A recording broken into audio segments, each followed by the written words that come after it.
Bang! Neevesknives. I'm Jared, and we are live, ladies and gentlemen. Live on Neevesknives. My lovely wife, Kara's not joining us tonight, but she will be there tomorrow for the Bang Gang Live. Don't forget that, ladies and gentlemen, tomorrow. Kara's eye's a little messed up right now, so she's not going to join us. But it should be fine by tomorrow. I think it's just allergies or something. But Bang Gang Live tomorrow at noon. Don't forget to the Bang Gang Squad live tomorrow at noon. To all the people that did win, I see her behind me now, out of the corner of my eye. To all the people that did win giveaways before we went to the show, I haven't gotten a chance to mail them out, but I'm going to try to mail them. I'll mail them out by Monday, because tomorrow's Sunday. I can't mail tomorrow. Do you want the iPad? Please, baby, please. Okay. Thank you, baby. Sorry, guys. She's devastated. Devastated. She wanted to be. She wanted to be here. She wanted to be here. My makeup keeps running. It's okay, baby. So we are going to talk some knives, and among a bunch of other things. I am going to bring something up here in a minute as people crowd in here, because there is a little event going on that you guys don't want to miss. So we're going to talk about that here in a second. But first, let's talk about this new micarta Kaiser. Oh man, I forget the name. Cormorant or something like that. Cormorant? Am I right about that? I got the other one, the one that looks like a video game controller. I'm not a big fan of that one. I think it's ugly. I'm not much of a gamer myself. I'm not even sure if gamers like it. No, we don't. But this one is actually pretty cool. I do think the knife is a little ugly, just period. Really cool knife, though. Really good knife. And this one in particular, this detent is so crisp. My other one, it's kind of slouchy. This one, the detent is so good. As I sat there and failed it, because the one thing with flippers, with front flippers, is you gotta light switch it, because the top flipper will come around and hit your finger like it just did for me. But this one, just breaking the detent, you cannot fail this one. This thing is so crisp.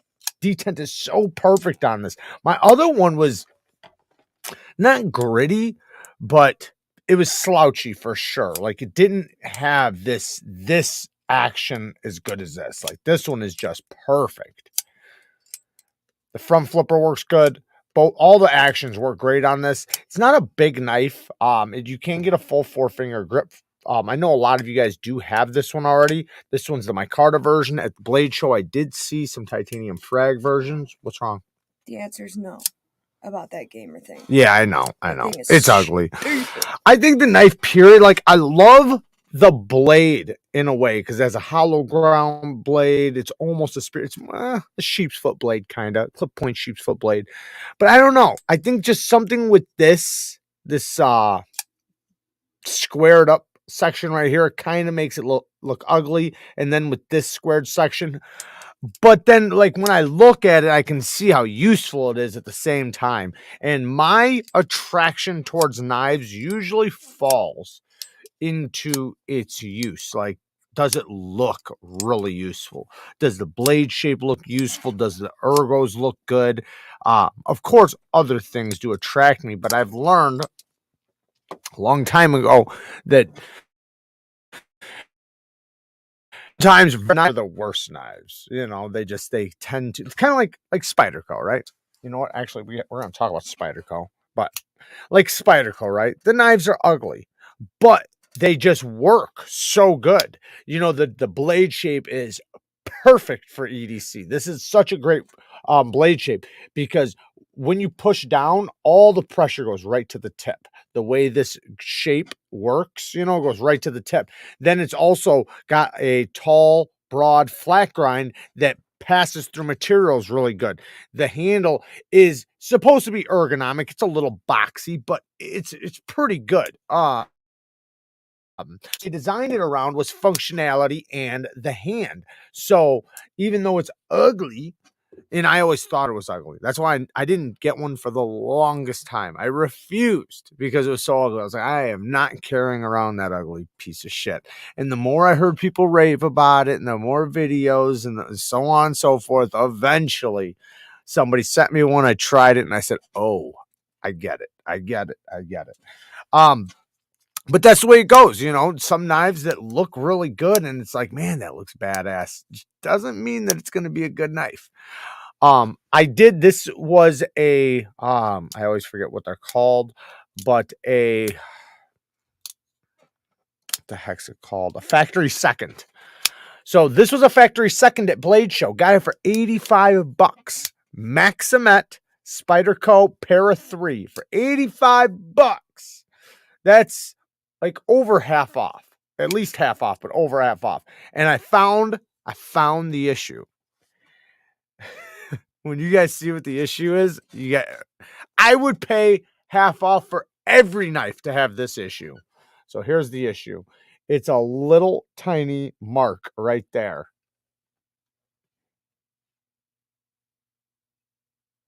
See it right above the jimping? They accidentally hit it with a grinder or something right there. But it's just a little tiny little divot. I'll take that on every single knife if I could get it for, half off. And it's perfect. Look how good it's breaking in. I did put a CME from OCD for EDC on there. Next, I got to get one on my my crew wear. I've been getting into the Spydercos a little bit because of the steels. Because I love my K390. Spydercos does such a good job with their steels. So I wanted to get some crew wear. I love crew wear. I didn't have any, so who else does crew wear, right? Besides custom companies. And then this I got just because I couldn't pass it up. $85. Like, I'm not even a big fan of Maximet. I'm really not. But I figure if I gave this away or whatever, I obviously wouldn't sell it because it's even though it's so damn good. Like I can't believe like they sell it for that cheap with that little bit of it, with like a nothing issue. But anyways, but I could give it away or keep it, whatever. And it's not that I don't like Maximet. Let me be clear. Maximet's fine. The reason why I'm not a huge fan of it is because it doesn't have a long fine edge holding. So if we look at the crew wear and Maximet, the two big differences between these steels is this one has a very long fine edge holding steel.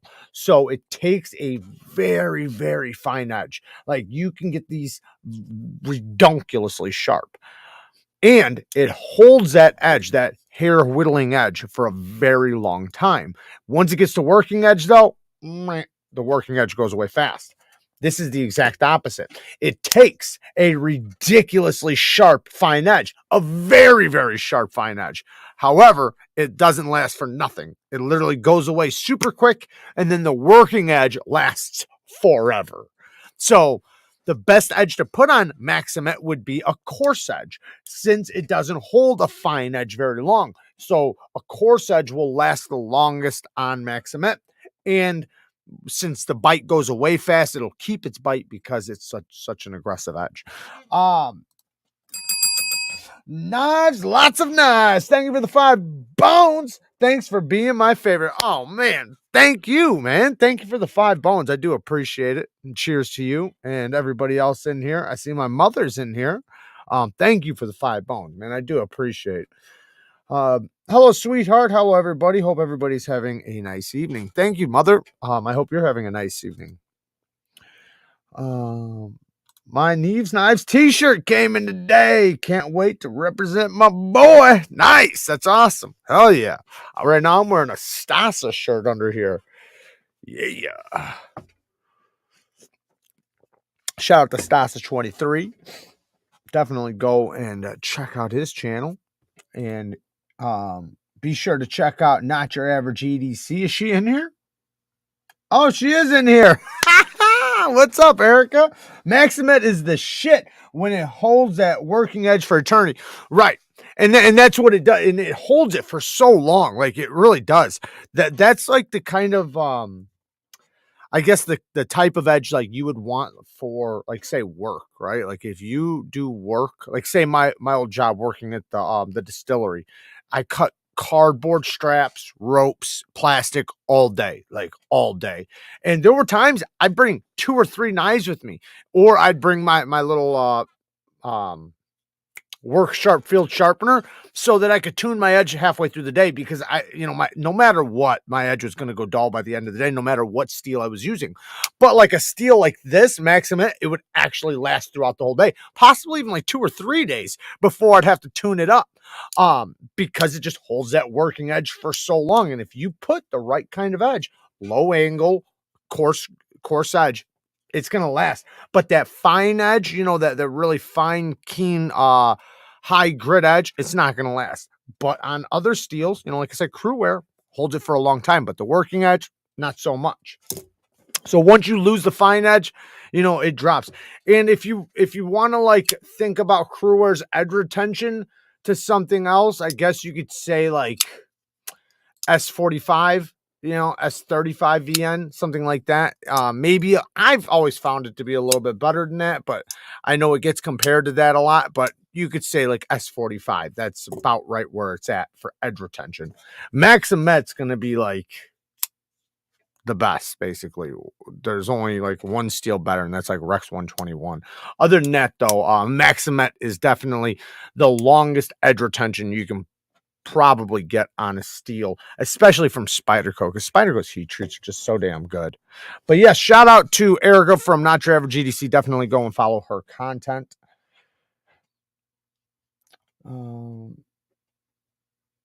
So many knives per day, so many.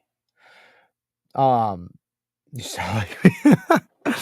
Well, when I was working there, one thing I always wanted, because certain things required like a keen edge, or at least I felt like it did, and I liked it too. But certain things, like I felt like I always carried 2 knives on me, but sometimes in my bag I'd have like 1 or 2 other knives, because just depending on what I was doing.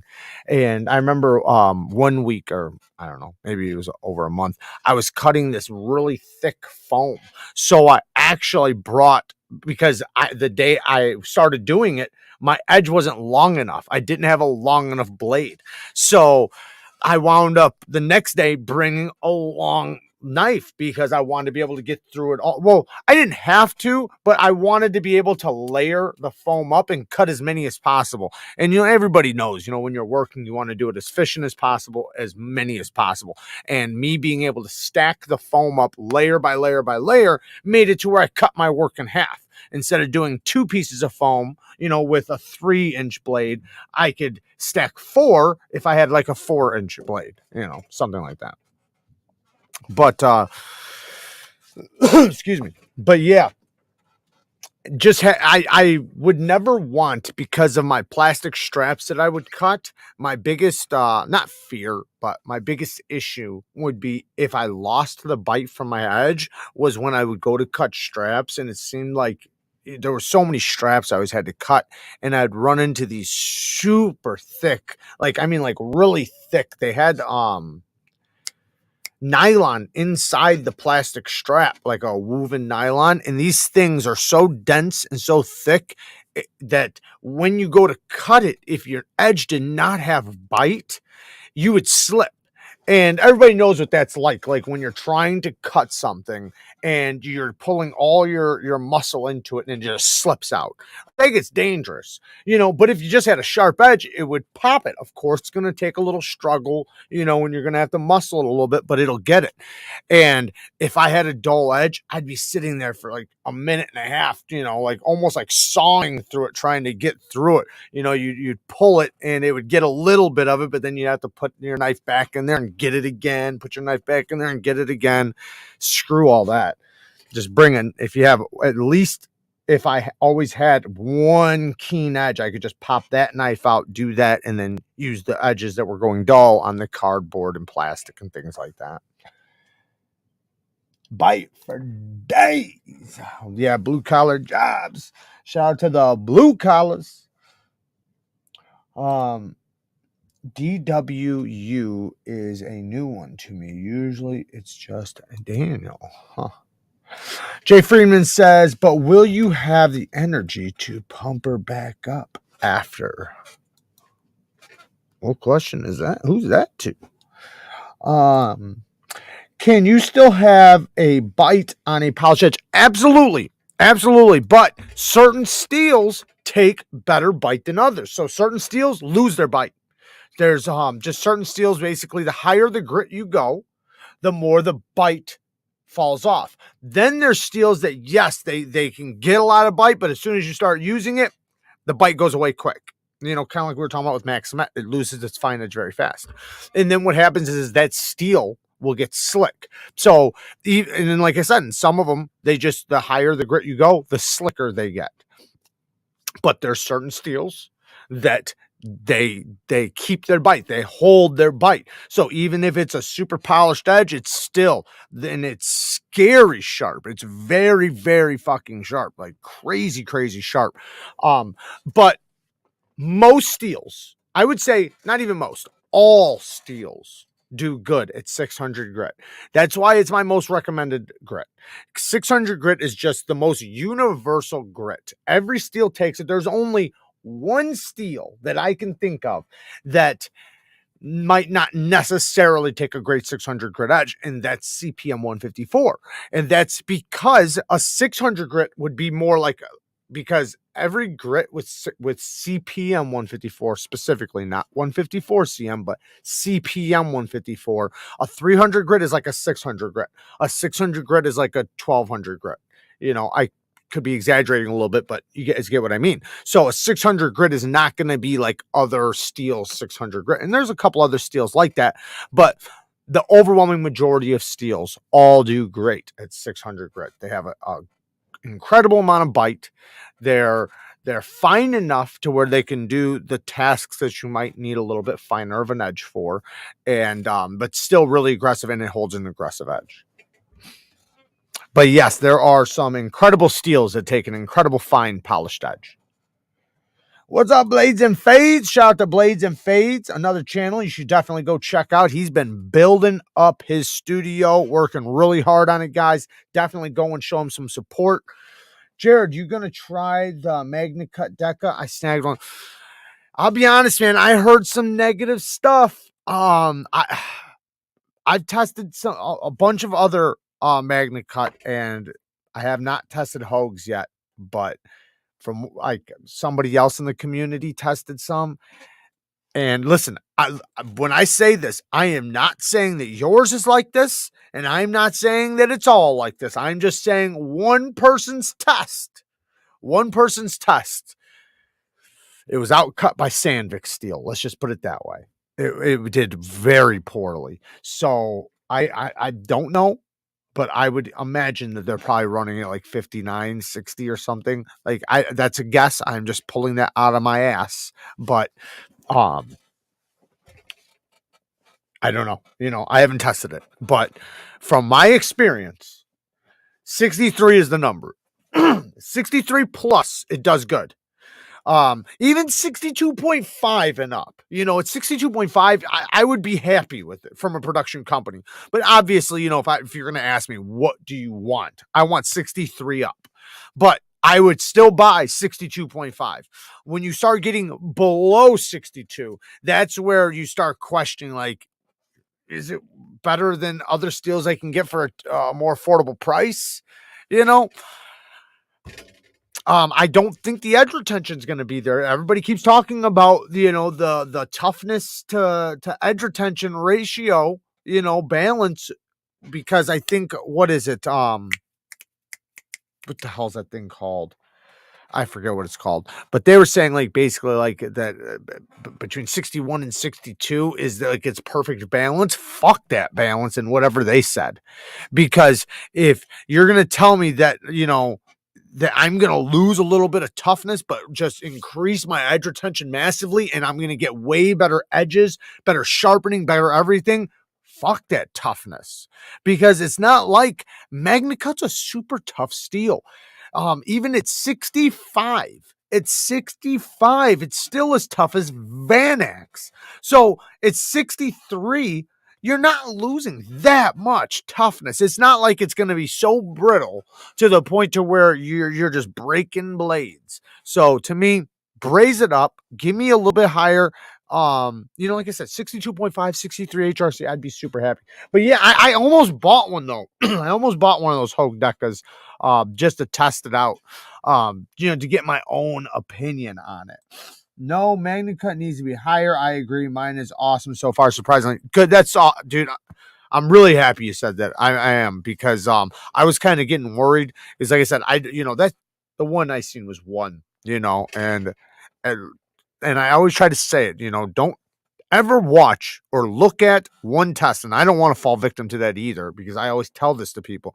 Don't see one test and paint all that steel or that company's steel with that brush, because that's one test. And we've seen it 1,000 times where even from TRM, right? TRM, when it's I think it was our 20 CV was tested, it didn't do good. Then, but that was one test. Then all of a sudden, all their tests after that did really good. So it's like, it was just one test.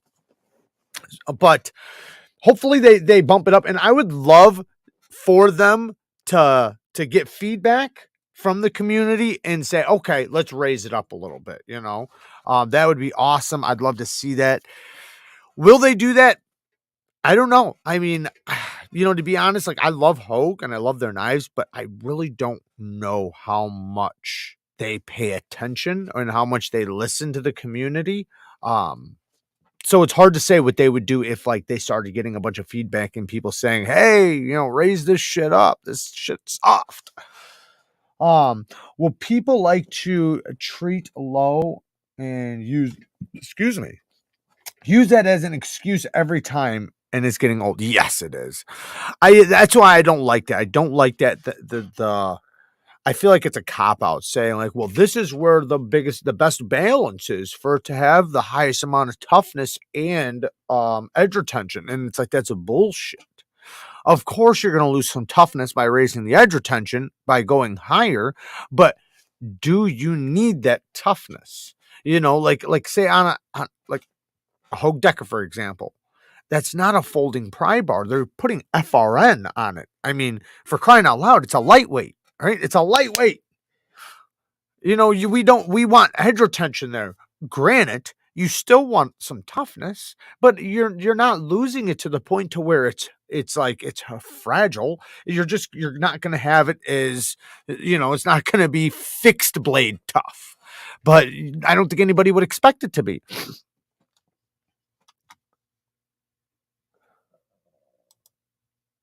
Am I the doofus? We did, doofus. Love you, man. Who's talking to me? Am I the doofus here? Shout out to Lefty EDC. Go and follow that doofus's channel.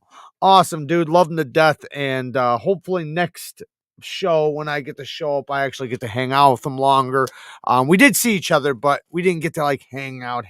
He wouldn't sit down with me when we were eating. He refused. Would not even eat breakfast with me.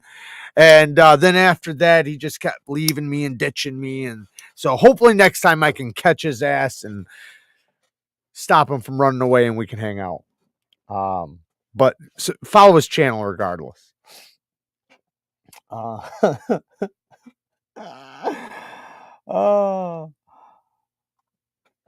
what's up, doofus? Another channel, Night Sergeant. Check out his channel as well. Oh, speaking of Hogue, Doug Ritter, Knife Rights. So right now you only got a couple more days to donate to Knife Rights so that you can get into giveaway. So they have a huge giveaway, Ultimate Steel giveaway for Knife Rights. Only a few days away for the giveaway, and they've surpassed over $10,000 in giveaways. So go and donate, and that will get you into. I think you have to take a picture of your thing though and send.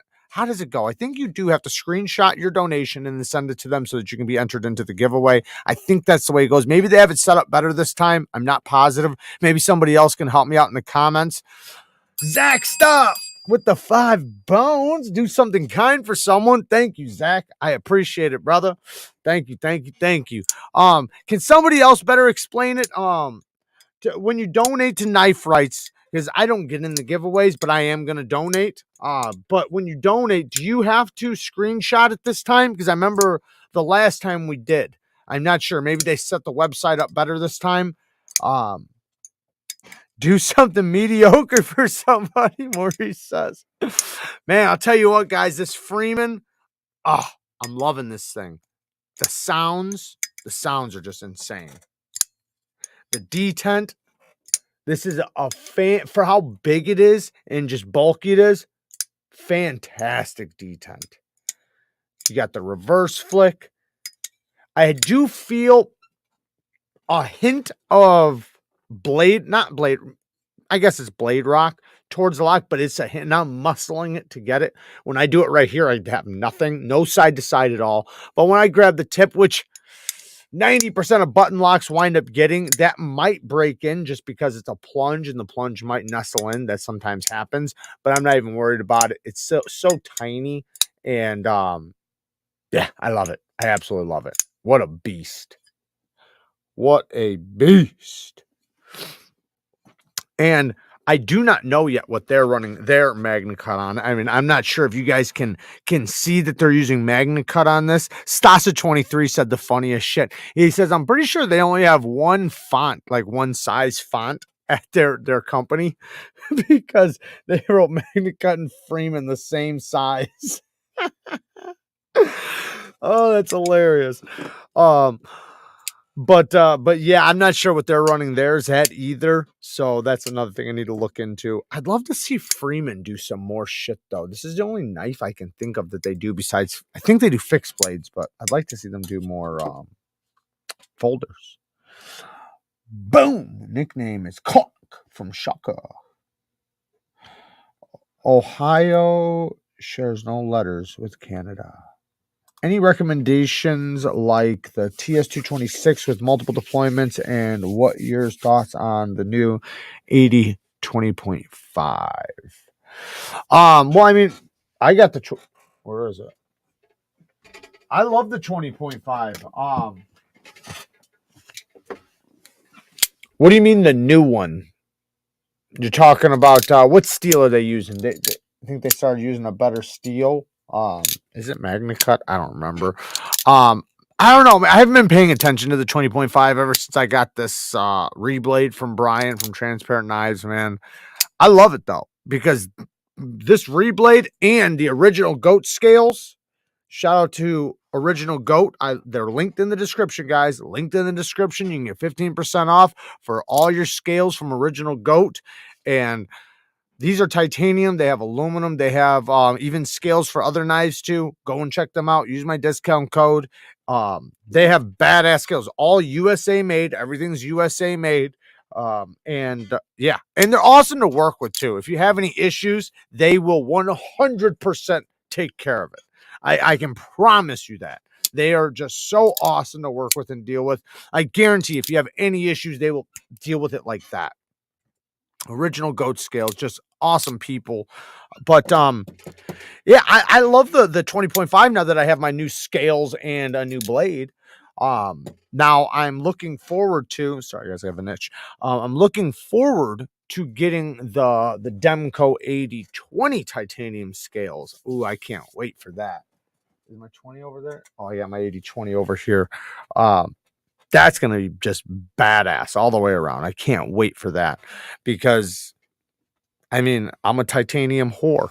Of course, I know the weight is so much lighter with the G10, but it's already heavy as hell. You know, why not just go all the way? Like, I got a ton of lightweight knives and, medium weight knives. Like, that's not my lightweight knife, so it's okay to be a little heavier. How much in total for your custom 80/20.5? Looks badass. How much in total?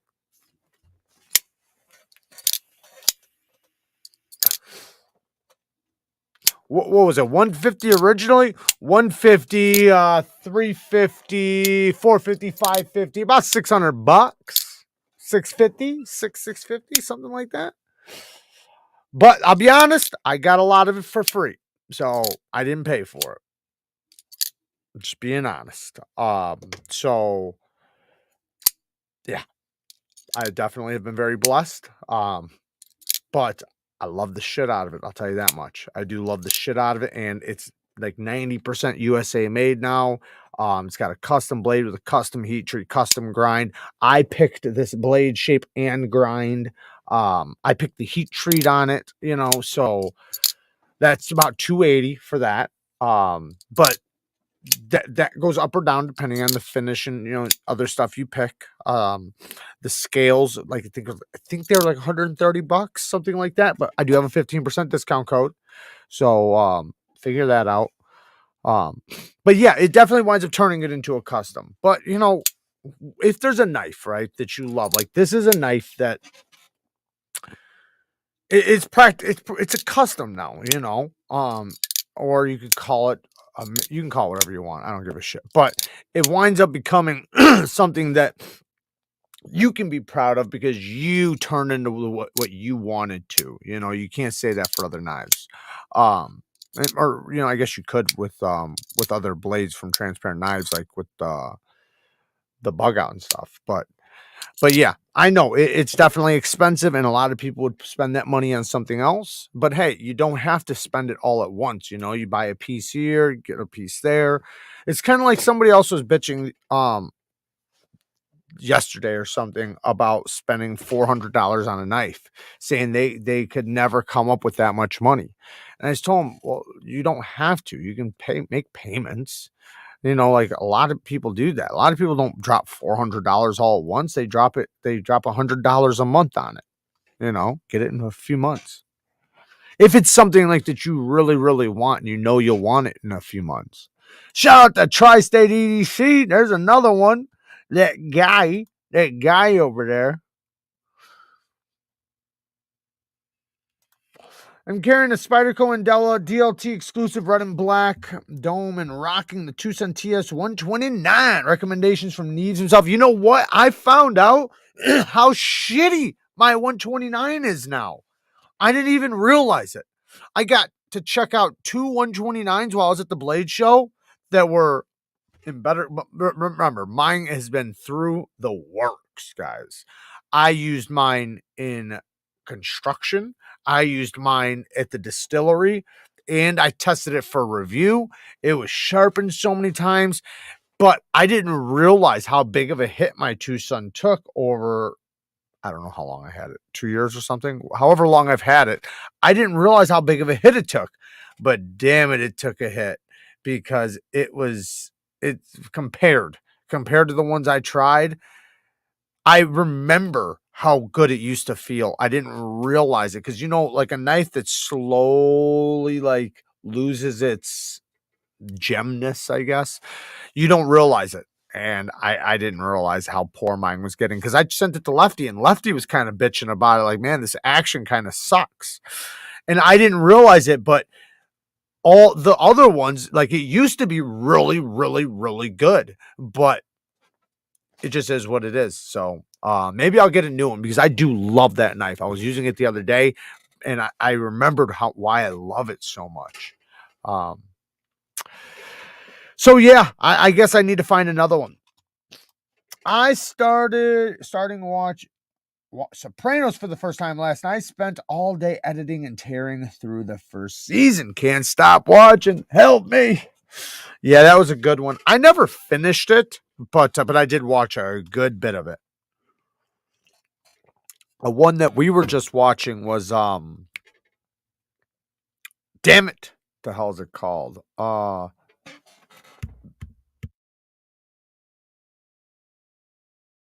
Peaky Blinders. The Peaky Blinders. We're watching that. We haven't finished it yet. I think we're on like the last season.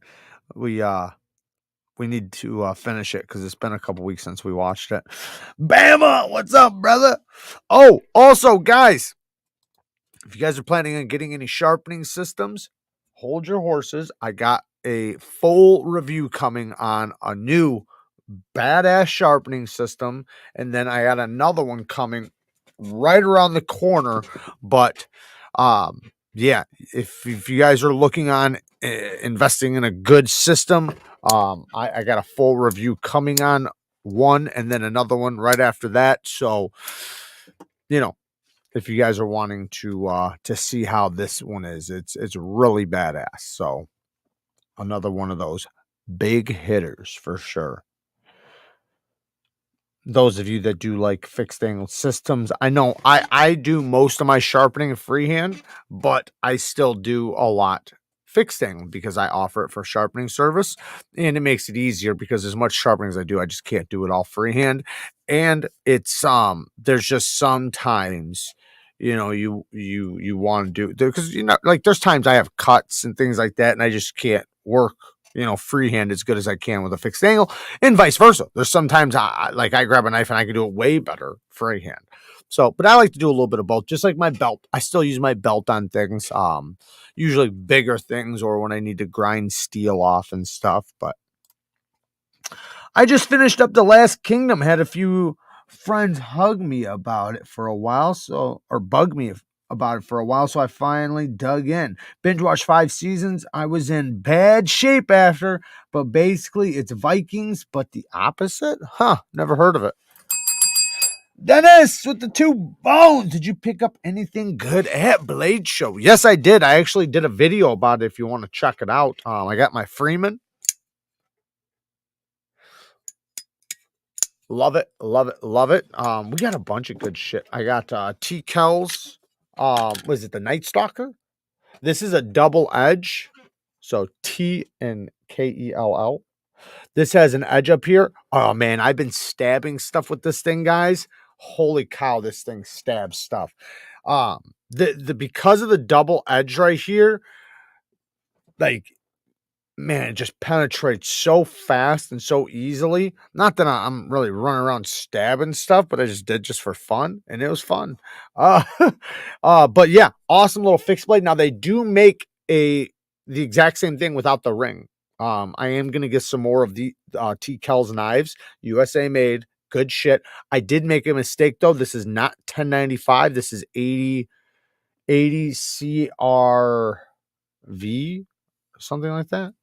I haven't dealt with that steel much, so I don't know much about it, but it's a fixed blade steel. Anyways, they do make this without the ring, so you can get just the handle. I did try one. They're very comfortable. And I am going to get more of their fixed blades. That's an awesome one. But yeah, I got 80 CRV2. Yes, 80 CRV2. I also got the new Cold Steel Engage with the Atlas lock. So this is supposed to be even stronger than the Triad lock pound for pound. What does pound for pound mean? Meaning a knife the same weight, same size with a Triad lock. This lock would be stronger. So it held 700 pounds is what it held. That's what the one that they tested, that they had at the show, tested.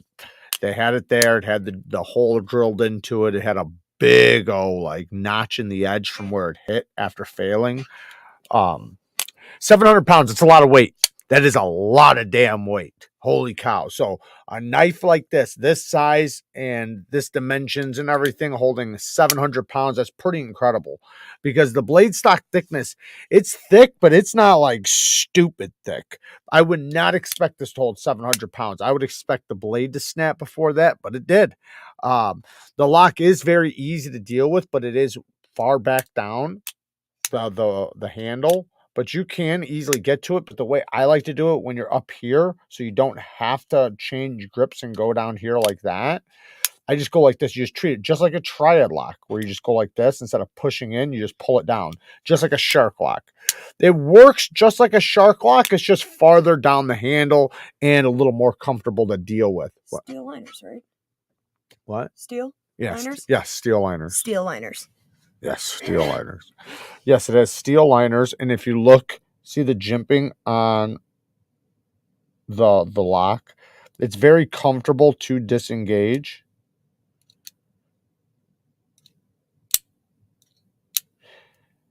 Hold on, let me.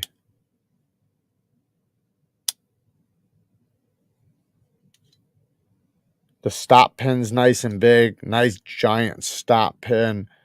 Everything's beefy on it. I like it. It just doesn't have much of a detent. So, like, you see how it's like, it feels kind of like an Axis lock, but you know, with no detent. So you're just using momentum to snap it out. That's the one thing I'm not a big fan of. You can still fidget with it and, you know, do the, you know, where you pull the lock back and deploy it. You can do all that stuff. But really strong though. So if you're wanting something super damp, super tough, and this one has S35, so it's more expensive, but they have a version coming in 4110 steel, something like that. 4110, something like 4116 steel, something like that. I don't know. I never heard of the steel, but they have a budget version for $50. And shout out to Dennis. We got a new Bang Gang Squad member. Shout out to the Bang Gang Squad. Don't forget, tomorrow we do have a Bang Gang live going on at noon. Do not miss that. Thank you for joining the membership. And Stasha23's in the house. Shout out to Stasha23. I got his badge on right now.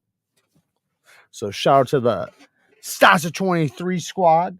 Anyone catch the name of that knife again? This is the Cold Steel Engage. It's the with the Atlas lock. So if you just look up Cold Steel Atlas lock, you'll get this. It's new. So they're I don't think they have them available yet, but they'll be available very soon. I got it at the show. That's how I was able to get it. You can pre-order them, the budget version or this version right now, though. So you can get it right now. You just are going to have to wait till it gets into stock before they'll mail it to you. I think it was Knife Center that had it or something like that.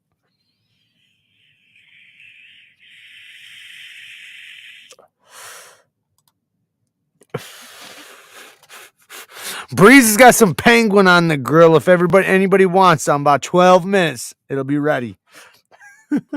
Maurice, anybody?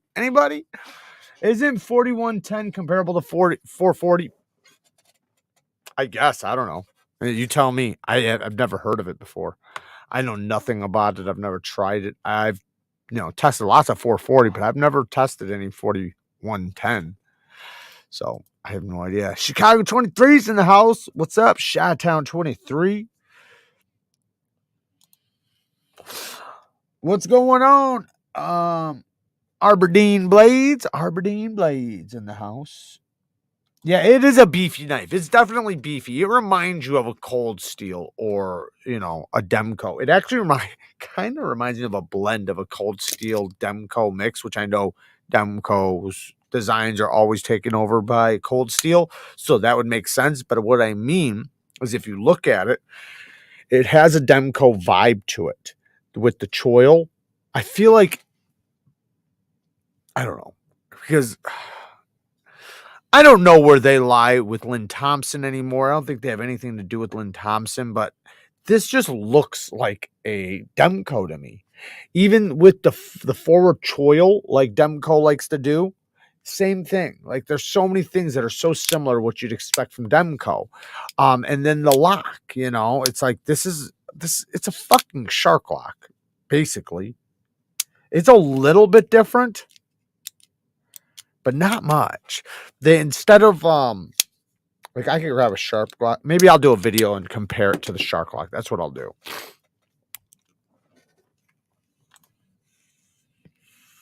You haven't reviewed the Spyderco Indela 20 CV red and black? No, I have not. I can let you borrow. No, because it's been done so many times. Like the Indela's got 1,000 videos out there. It doesn't benefit the channel at all. I try to get stuff in that benefits the channel that people want to see. Spyderco's 20 CV's been tested 1,000 times. The Indela's been tested 1,000 times. There's a ton of videos on it. So yeah, I wouldn't do it any justice. I have too many new things coming in that I'm working on and testing. So, I like the Indela. I do. I've had the Endura. I've had a bunch of Spydercos, but I've never had the Indela. Not saying that I wouldn't like it and love it, but it would be something like if I got it, I wouldn't do a video on it for a year. Because that's how long it would take me to test it. Because it's not like I can make it a priority. You know what I mean? Kind of like when I got the Delica. I have a Delica right now in 20 CV. I've been testing it for the past 6 months. And I'm still not ready, even though I love it right now. I'm literally patinaing the scales right now as we speak, literally right now. As soon as I end this live, I got to take the scales out. So, but I've been testing the 20 CV and using it a lot, using the shit out of it. But it's something, it's not priority for me. So it's something I'm not even going to end up doing a video about probably for another 3 months. So I'm not going to take your knife and steal it from you. So I grabbed them because it sharpens good. It sharpens good.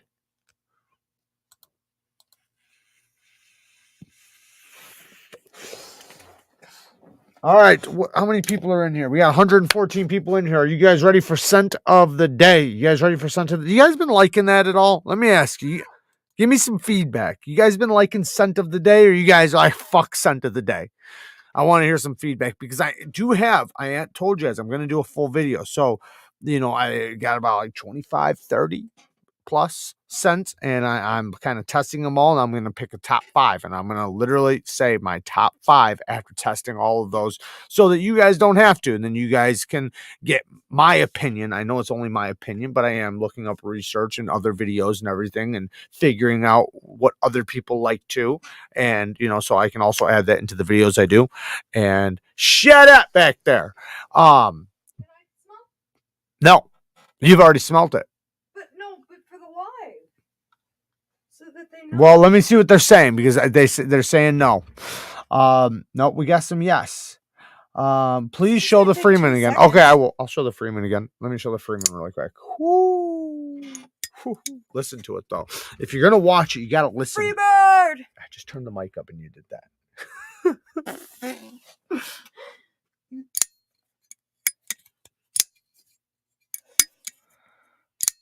It almost sounds like a recoil of a gun. It's a weird gun. Well, like when it goes back into when it's out of battery and it goes back into battery. Mm-hmm. I know what that means now. It's so badass. But yeah. That I was telling Jared, this is like the first knife I've ever seen that has the American flag on it that doesn't look stupid. Okay, so we got Do you know what I'm saying? yes. Somebody else said the same thing. Where it doesn't look like gas station. Somebody else said the same thing actually. Yes. Not really, but if you love it, then do it. All right. Well, don't listen. I'm not gonna say it's you. But I will say, those of you that do say no, I don't want to call you out as the stinky fucker, but I will. I'm just joking. But let's see who else says that. What's up, Luke? Luke's in the house. Yeah, that font is ugly though. Yeah, but there's some knives that have exceptions, right? Just some knives. Kind of like Microtech is kind of like one of those knives. Some knives have exceptions to where their font can be big because they're not, they're USA made, they're badassery, so they just kind of, deserve it, I guess. I need His name's Bartholomew. All right, so we only got 1 or 2 yes and no's. Just fucking spray it real quick. You're spending more time. I haven't sprayed it yet. You're spending more time. I haven't even started talking about it yet. I'm building up the suspense. My nose is ready. Okay. See, I just did nose push-ups. So, me lightheaded. Before we get into this, I did link a few in the description this time. Now, this one, we're going to talk about it. I can't necessarily recommend it yet. I just got it, but I did link it though, down in the description, but I linked 4 others that I do 100% recommend. So we're going to actually do 2 today. Because the other one I have linked down there and I haven't talked about it, but a few of you guys know about it because we've talked about it. So we got the first one, Exceptional for men. They do make a female version. I don't recommend the female version for ladies, but the men's version's pretty good. It's pretty damn good. So it's got a pineapple, melon, minty, violet flavor. Let me just here. Just spray it. I'm just gonna spray it on here. Isn't there already pen on there? No, just go ahead. So it is pretty good, pretty affordable too. The one little negative to it so far is it doesn't last very long. It does wear off pretty quick. And this is one you could definitely overspray with and not, you know, kill anybody with.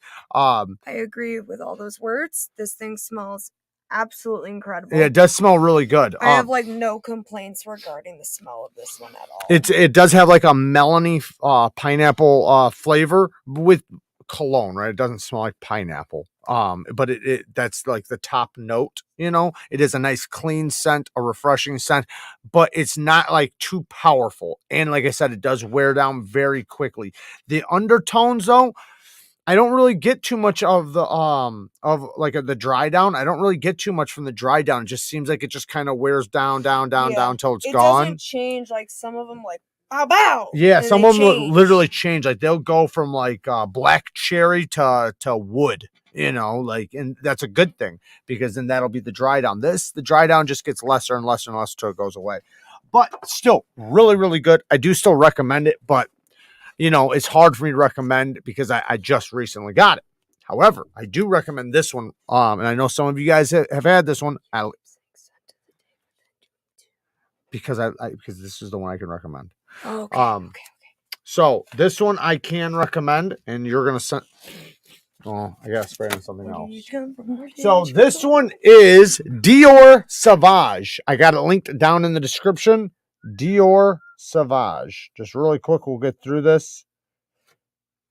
Dior Sauvage. Dior Sauvage. Really, really good stuff. Really clean scent. I'm ready.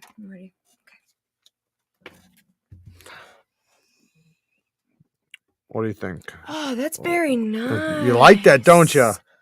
Ooh, okay. So here's my little opinion from, you know, a lady's point of view. There's a nice spice to it too. Here's the final verdict. The exceptional stuff smells so good. Is really good for like kind of anybody, whatever. But I would say it has like a younger vibe. Do you think so? A little bit, but it's good for anyone though. Yeah, I wouldn't It's say like that. the youngest vibe that an older guy can wear, if that makes sense. Yeah. This one, on the other hand, has a nice, distinguished, like probably have a briefcase somewhere in my closet kind of smell, but in like a really good way. I feel like this is very versatile for somebody who's also mature. It has and not mature like old, mature like it has their life together. It has a similarity to the Versace Dylan Blue. They are both a blue flavor. So blue flavor is kind of like the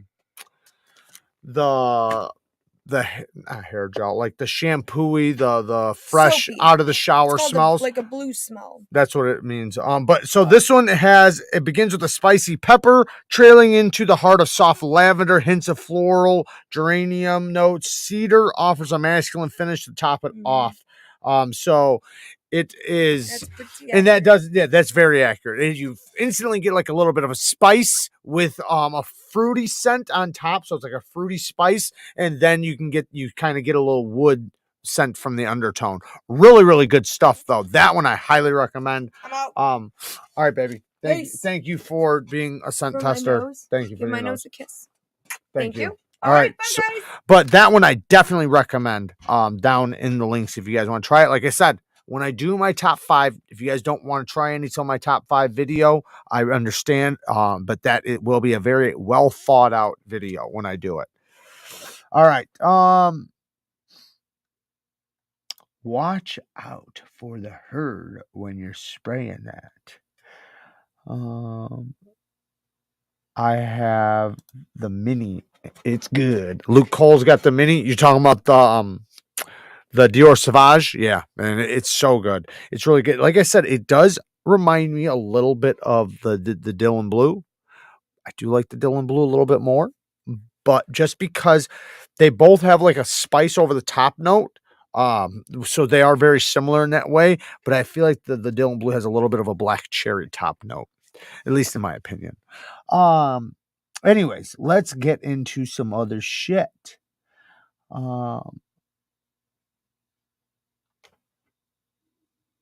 Growing up was the worst idea I ever had.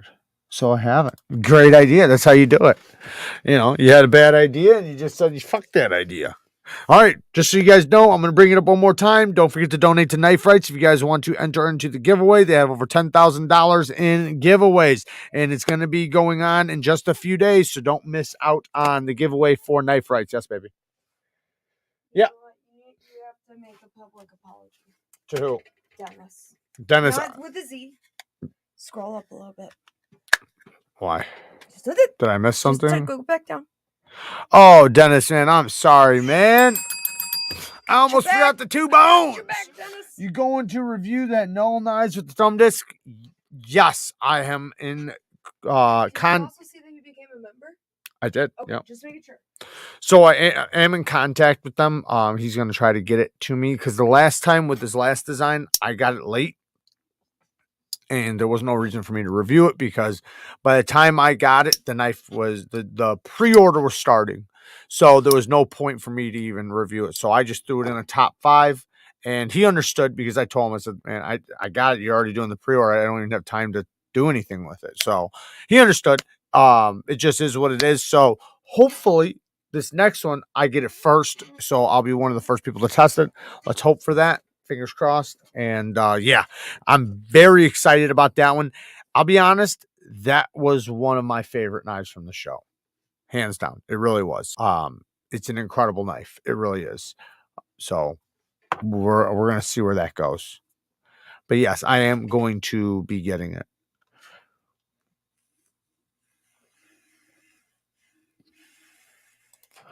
Does the slide lock it back after the last round is? Ooh, ho, ho, ho, ho. We got tests, baby. We got tests for you.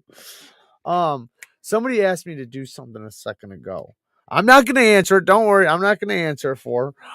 Yes, we got real quick a firearms test. Really quick. Does the slide lock back after the last round is fired? Okay. 100%. Good for you. You won. It goes. All right, you won. Give me 5. Give me 5. Don't leave me hanging. Sound, it goes. No, that was a bad one. It goes. No. No. No, it goes. Yeah. There you go. Fritting. All right, baby. Fritting. Creek Squad. Yes, I am. Somebody else asked me to do something. What was it? Okay. About to get the extra large sheepdog for 68 bones. You think it's still worth it? The extra large one, I've tried the XL. I like the regular one, the large. So there's the XL, the large, and then the small or mini.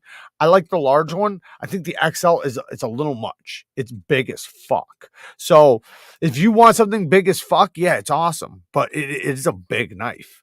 The regular size one is a perfect size. I think it's like 3.25-inch blade, but it feels a little bit bigger. So, and that's like all cutting edge. So it's really good. I like the large. Dennis with another 5 bones. Last one. I'm new to the knife world, but I am so hooked. It's not even funny. I am starting a collection. Love the channel. Keep up the good work. Dennis, thank you, man. I appreciate the donation and welcome to the community. The best community.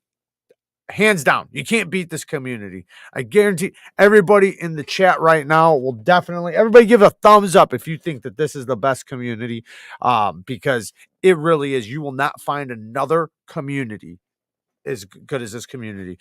The quality of people, the generosity of people, how friendly people are, just everything. The support.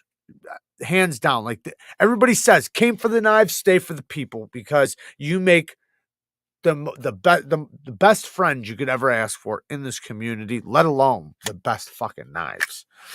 Speaking of knives, we got some thumbs ups. Thank you guys. I appreciate it. I love it when I ask you guys something, you guys actually respond. Unlike my cologne question just a second ago, except for the couple people that did. Thank you guys. Yes, it is such an awesome community.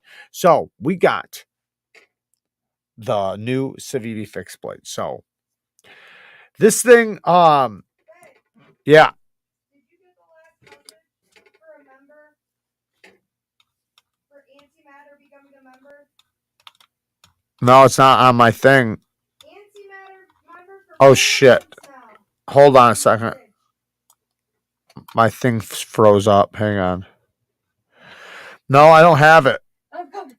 I'm coming. Just tell him. What's his name? Antimatter? I'm reading you the message. Antimatter. Shout out to Antimatter for becoming a member. It says, "Hey, Jared. Thanks for all your sharpening skill vids. I have a TSPROF Cadet Pro, and my edges are coming out great, cutting like laser beams." I got a test of that one coming here real soon. So it's awesome that you got that one, because that just so happens to be the new system I'm testing. Plus, TSPROF came out with another new one that I will be having on the channel very soon. They dropped it at Blade Show. I did not see it there, and I was supposed to see it there, but we already know I made some mistakes, so I'm gonna get it on the channel. But first, we're gonna do the Cadet. I should have that one out in about a week, maybe 2 weeks at the probably 2 weeks, but it's gonna be awesome. Richard with the 10 bones. Hell yeah. Thank you, man. 10 bones. Best community out there. Yes, it is. It absolutely is. You can't beat this community, hands down. And we got another bone on the edge, 72. Thank you for the bone. I appreciate it, man. Yeah, you can't beat this community. It's just the best. So Seth from Savivi did test this with a baseball bat and a log. And if you watch the video, he hammers it like deep into a log, like this deep into a log, and then hits it with a baseball bat. He did say he eventually broke it, but you know, that was after repeated smacks and like way beyond what you're going to do with it just through regular use or even self-defense, to be honest. So that is very encouraging for when I test it. So, and when you notice, like it stops, there is a stop pin in there because it locks in 2 positions, right? So it locks in this position and then this position, right? But it hits. So when it's this way, it hits this backspacer. Then when it's this way, it hits this backspacer. So it's not going to fold. That you can bet that it's not going to fold. It might break this stop pin and go like this, which it would be bad, right? It wouldn't be good in a self-defense situation. But in order to do that, it took a few good smacks of a baseball bat in order to do that. So we're going to test it out a little bit, see how it goes. I'm not sure what I'm going to test it out on yet. Everybody thinks that I can slaughter pigs on YouTube or something when I cut into cardboard or something. I cut something on YouTube with a self-defense knife, and everybody like talks and acts as if I should have done it to a human or something. Like I get the craziest damn comments from you guys. Like literally they'll be like, oh, cardboard. You cut cardboard. What'd you want me to cut, dickhead? A dog? Like, what are you talking about? What am I supposed to cut that will make you happy to simulate us for a self-defense knife? What is it? Because like ballistics gel, I've done that. I did that in the past. We made some. Maybe I'll have to make some more of that. Maybe me and Kara will have to make some more ballistics gel. The problem with it is you got to put it in a refrigerator, and like in order to make a big thing of it, you need a big area to refrigerate. So it's not the easiest to make, but maybe I can make another block again or something. We'll see how it goes. But yeah, I think it's crazy. Like, do you not think if I don't, like, say if I slashed and stabbed some really thick cardboard, that doesn't simulate something to you? Enough of something? Like, of course it's not realistic to the point that it's like me hunting down a damn pig, but it's at least good enough, right? I mean, come on. You need Doug Markita to come on as a guest. I would love that. Maybe I should try to contact him. Thank you, Rick. I appreciate it, man. But brisket, get some brisket. I thought about that too. I thought about, well, maybe I should just some big, like a big old hunk of like a turkey or something like that. Maybe that'll make them happy, or raw turkey or something like that. You don't make anybody happy, because you know what? If I did that, then I'd get the PETA people. I'd get all the PETA commenters. It's like, I didn't kill the turkey. I bought it, Dad, dickhead. Somebody was going to cut it. Might as well be me. Yeah, pork chops would work. Yep. Why is my mouse doing this to me today? I mean, flesh is already really soft, probably softer than the cardboard. Right.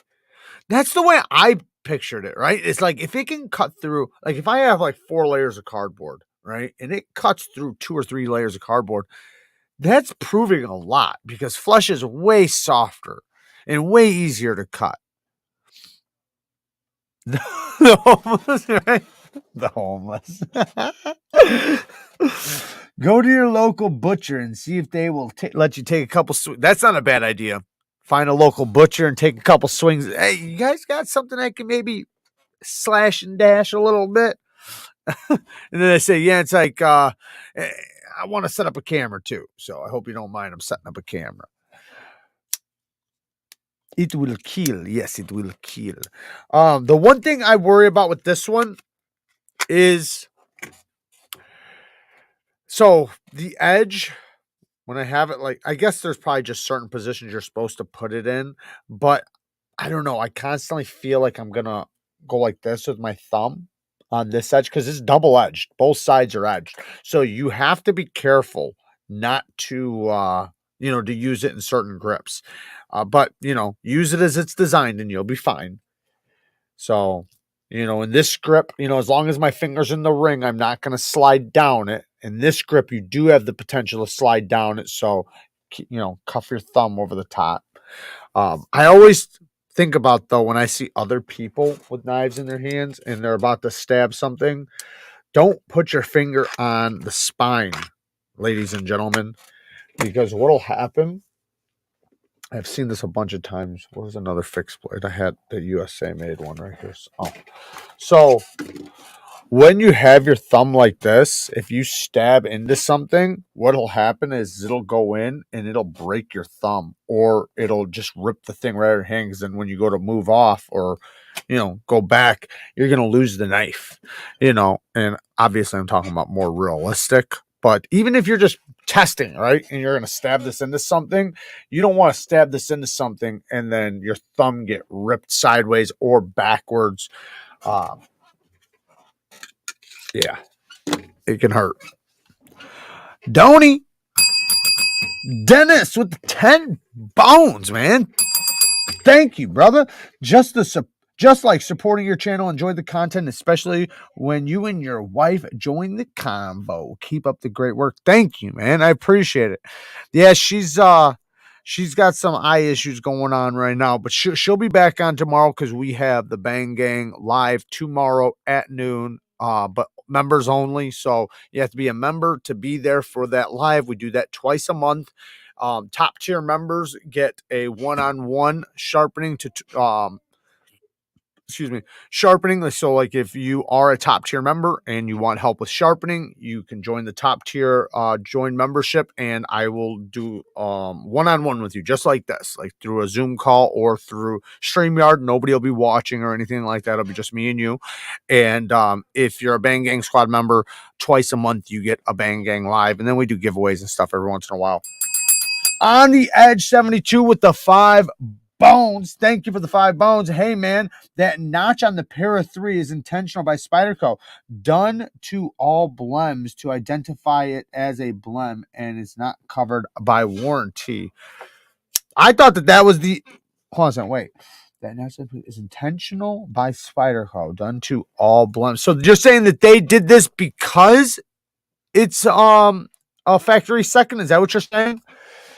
To identify it as a blem, and it's not covered by warranty. Well, I already know it's not covered by warranty because of the, but I get what you're saying. You're saying that they identify it by that. That's the only thing I can find that's wrong with it, though. Like, I've done everything. Like, it's perfectly centered. Like, no play, no rock. The action's great. I've looked up and down the grind. I mean, it looks nice and even. To be honest, this is probably the best edge I've ever seen on a Spyderco even wise, like meaning the grind being even. From the naked eye, I haven't sharpened it. So sometimes when you sharpen it, things come out, but just from the naked eye, it looks very even. But yeah, I can't find anything else. That's the only thing I can find is just that little tiny mark. That's it. So I thought that was the issue.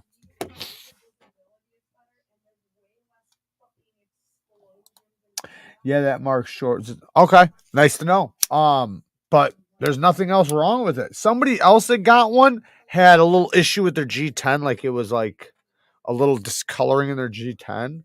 Mine doesn't have that issue though. I can't find anything. Anything. Maybe I just need to look better, but it's so good though, man. So good. I like just looking at how centered and everything it is. It's like, pfft, give it to me twice. I would buy every Spyderco like this if they came like this for half price.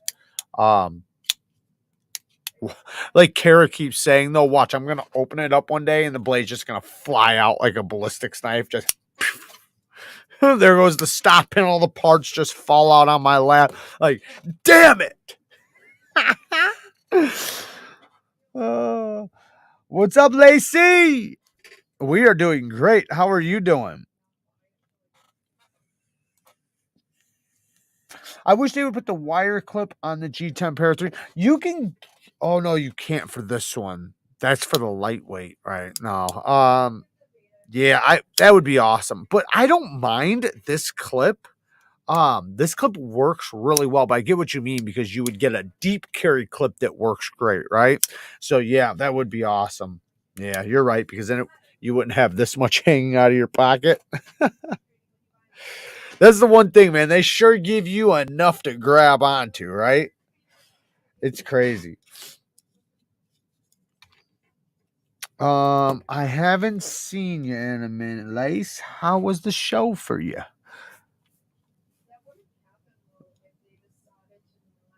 There you go, Chris. Yeah, I know.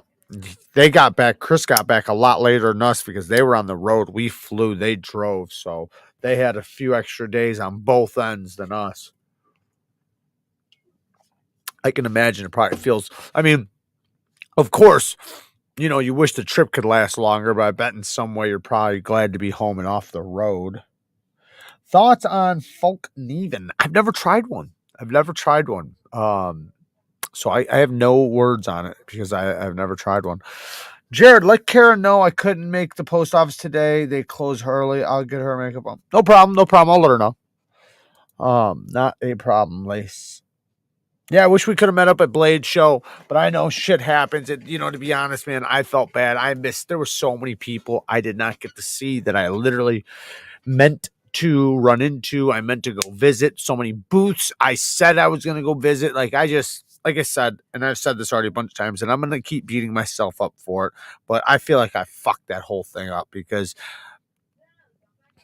like 90% of everything I wanted to get recorded, I didn't.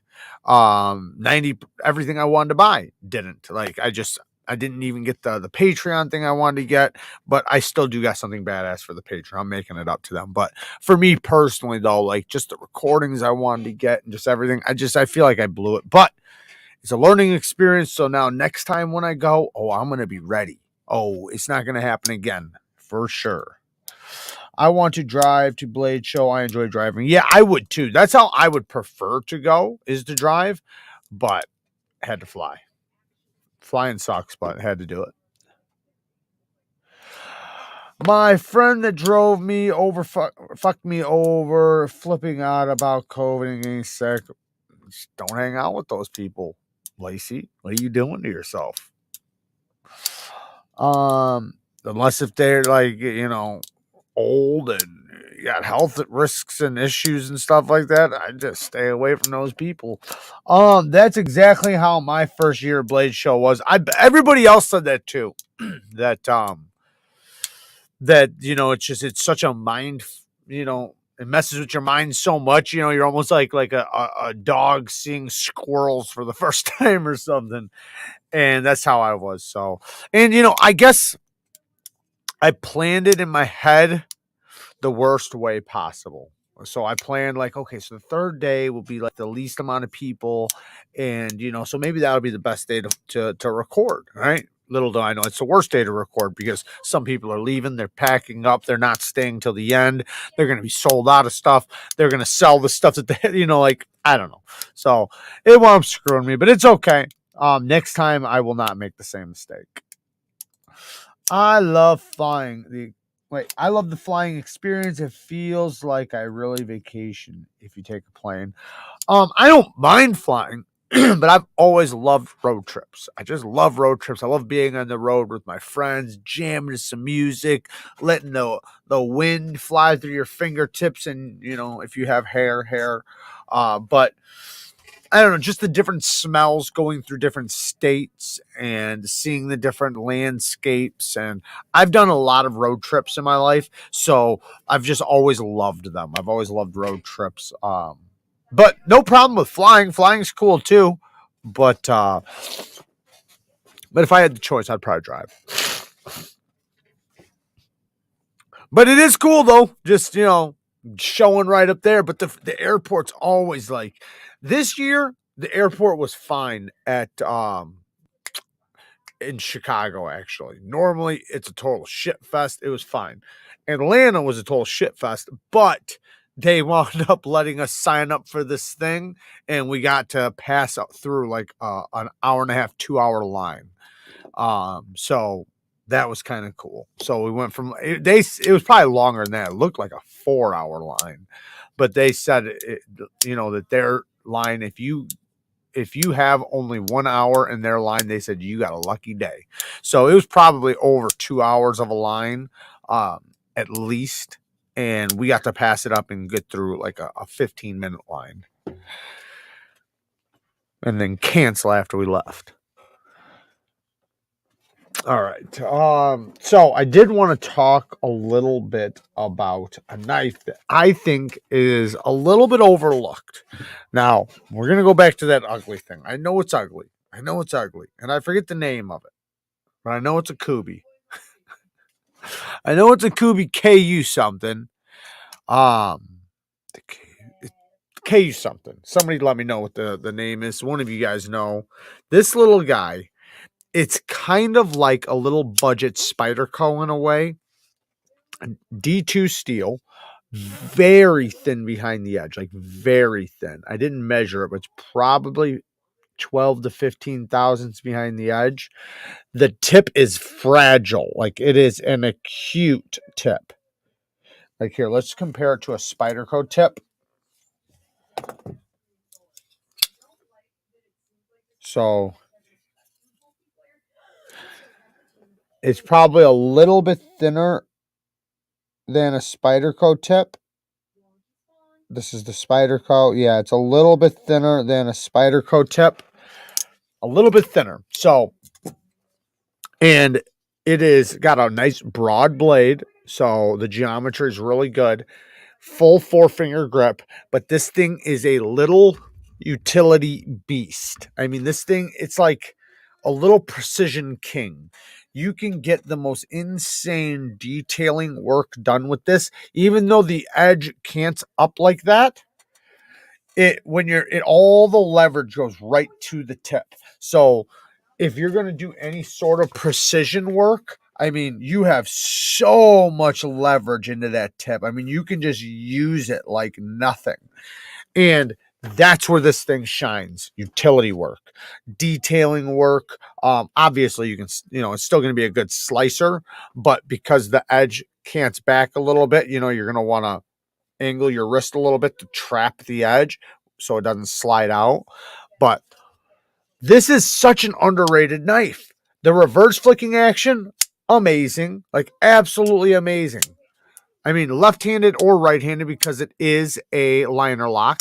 It has a deep carry clip that is reversible for righties or lefties. T8 hardware all the way around. I believe it's a T10 pivot.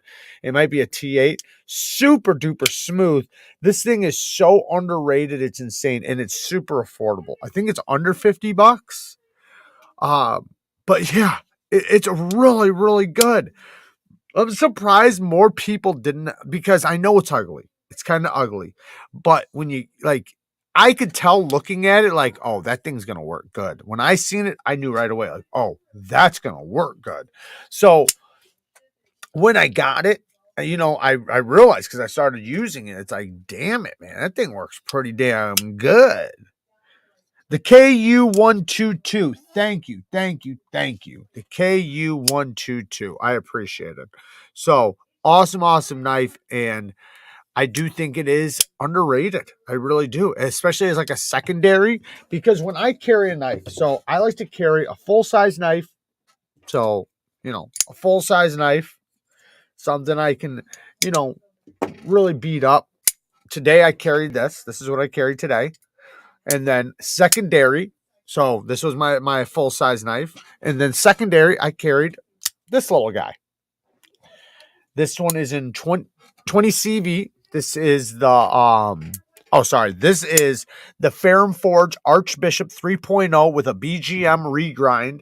Very thin behind the edge. I still do need to put a new edge on it because it has the BGM edge on there, which no problem, BGM knives, but you know, I want to put my own edge on there, but super duper slicey. And then this is 20 CV fat carbon fiber, the Kaiser mini bag lighter. This is a small, and like I was just talking about, it's a little like detailing knife. It's something I can, you know, do the finer details with, you know, and it's still perfectly acceptable if I need to break something down or if I, you know, need to use it like a regular knife. But if I need to, you know, cut some fruit or cut a package open or whatever the hell you're going to do, you know, with something with a little bit thinner geometry, even though this has really good geometry, and usually I still want my full-size knife to have good geometry, unless if I'm doing hard use, which I usually don't these days. I haven't done like, I guess I can't say that. I don't day-to-day do hard use stuff with my knives. I do hard use cutting, which I consider two different things. So hard use would be me like picking and prying and scraping and you know, stuff like that. Maybe cutting and going through stuff and hitting things with my edge, things like that. Hard use cutting is where you're doing a lot of cutting. And in that case, I want really good cutting geometry and very comfortable ergos. You know, kind of like the Civivi Praxis. This is a great hard use cutter. The geometry is perfectly acceptable for long-term cutting, and the ergos also complement it. Very, very comfortable. But even if I have a knife like that, I still want something small, something I can do detailing work. More if I need to pick at my nails or if I need to pick something out of something, or who knows what I need to do. But the mini bag lighter, man, these things are amazing. They come in so many different options. This edge, this 4V, this took a nasty sharp edge. Holy shit, did this thing. I know it's a little, let me strop it really quick so I can show you the shine on her. Hey, you're loud.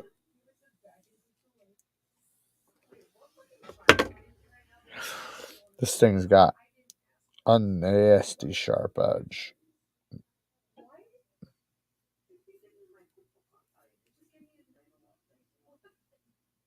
It is so sharp. This one's in 4V.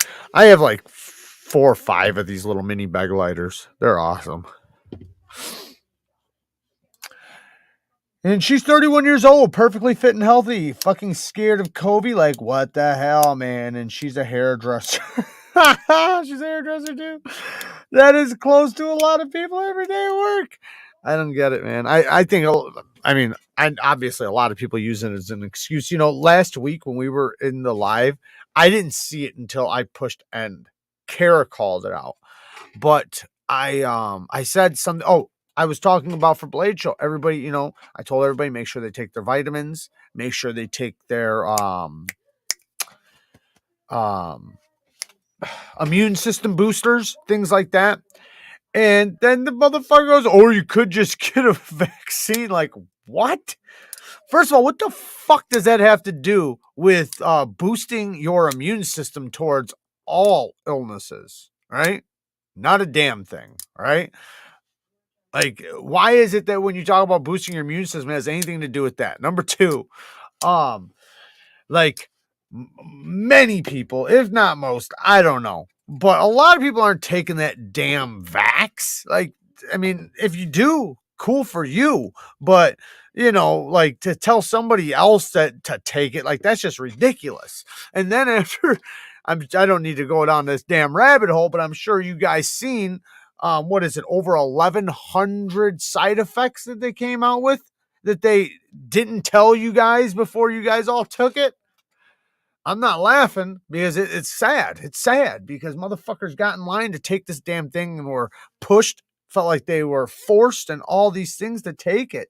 And it's sad, man, because I know a lot of you guys were forced to take it and you guys weren't given the information that, oh yeah, over 1,100 side effects, severe side effects. Like, yeah, I know medicines have a lot of side effects, but not that damn many. Like you'll see them read off all the side effects on like a medicine on those commercials, and they'll hurry up and spit them all out, you know, as they're spitting them all out, you know, the drooling assholes and all this other stuff. They'll hurry up and spit them all out, but there's still only like 20 or 30, right? And they try to spit them out as fast as possible in those commercials, right at the very end. But this one, they couldn't do that. They'd be reading for 3 days. Like, it's sad, man. But yeah, yeah, I'm not going to keep going down that rabbit hole. As a military member, I was definitely forced to. I know you were, and I know all military members were. And I remember at the time, like, it killed my soul for you guys. It really did, because, you know, as a citizen, like, I know I can just refuse, you know, but I watched another guy who refused, lost all his benefit, like lost everything, like his benefits, all his shit, like lost everything. And he was refusing to do it for reasons like that are personal to him, but he wasn't going to do it, right? Like whether it was religious reasons or whatever, but he didn't. But it hurt him bad. Like he lost everything. And it's like, I just couldn't help but just feel so bad, because I know like other people, like they're not going to lose those things, you know, they're not, they're not going to do that. And it's like, man, I just remember feeling so bad. Like, talk about being stuck in a rock and a hard place, you know, but to some extent you sign up for that, right? That's what you sign up for, you know, but, and you know, it sucks. So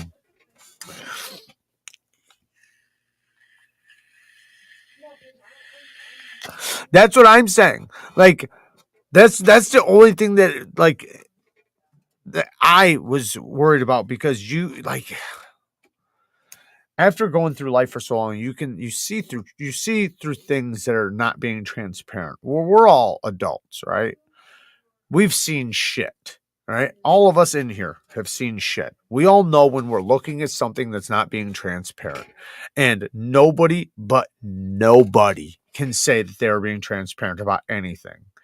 So it looked very suspicious from the start. That's why I like sat back and said, no, there ain't a chance in hell. But I got information from so many different sources to get information. And since so many different sources were giving different information, and some of the most credible for me, right, that I considered the most credible was not good information, right? And that was the most credible to me. And they were the ones that were actually wound up being right about everything in the end. And all the ones that were the mainstream were the ones wrong about everything in the end. So it's but yeah, they weren't transparent, and it's scary, man, because it just shows what how they can manipulate you into doing things. And it's, yeah, I feel bad for the people that are so asleep and only listening to certain things for their information, and they don't get proper information, and they're listening to exactly what they want you to listen to, you know.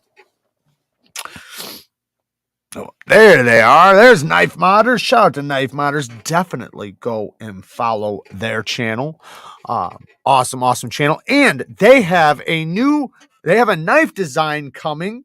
And I remembered the name until just this moment. But the name is, oh man, let me find it. I'm going to find it. Don't even tell me, Lindy. Don't even tell me. Don't even tell me, because I'm going to have it before you can even tell me. Don't even tell me. It is the Marakai.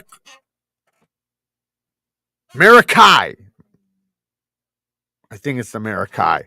The Marakai?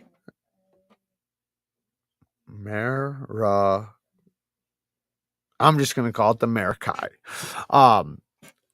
which is awesome. Good for them on their new knife design. I think they're going to try to get it to be S90V, which that's awesome because we don't see a lot of knives in S90V. I think it'd be great to start seeing more blade steels like that from other companies and, you know, people designing knives. And LTK is in the house. Shout out to LTK.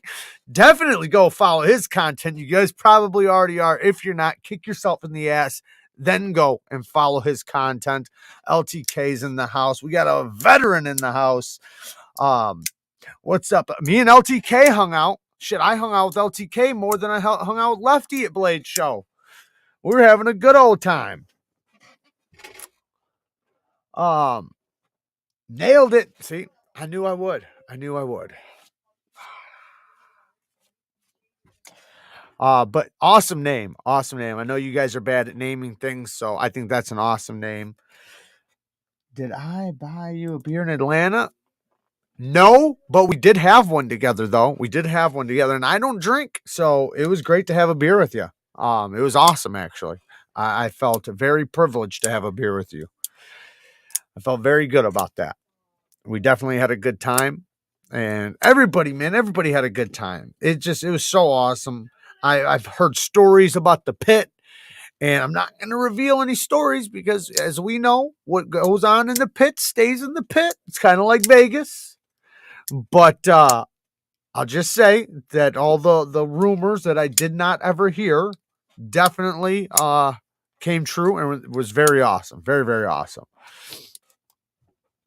If you aren't subscribed to LTK, you live under a rock, but here is the link. Thank you, Chris. I appreciate it, man.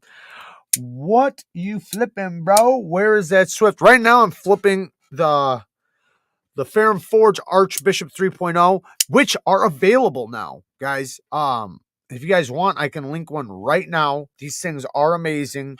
The Archbishop 3.0. Let me just grab one right now for you guys, because if you guys don't have one of these things have some of the best flipping action you're going to get from a titanium frame lock. It is amazing. The reverse flicking action's awesome. There's 3 different models you can choose from. They are about $260, so they're not cheap, but come on. Oh, but they're really, really good. Here, I'm just going to drop it in the chat really quick for you guys. There is a link to the Archbishop, just in case if you guys want to check it out. Titanium 20 CV. Really good action. The detent, super crisp. I got a regrind from BGM on mine. This is one of the most comfortable flipper tabs. The detent is so good on this. Even the sound. Listen to the sound of it. You can hear the detent when I close it. Nice strong detent, but not too strong for the reverse flick. The Swift. Oh, right here. Got the Swift right here. I am getting a little hint of lock stick, but I'll just put some permanent marker on the lock face.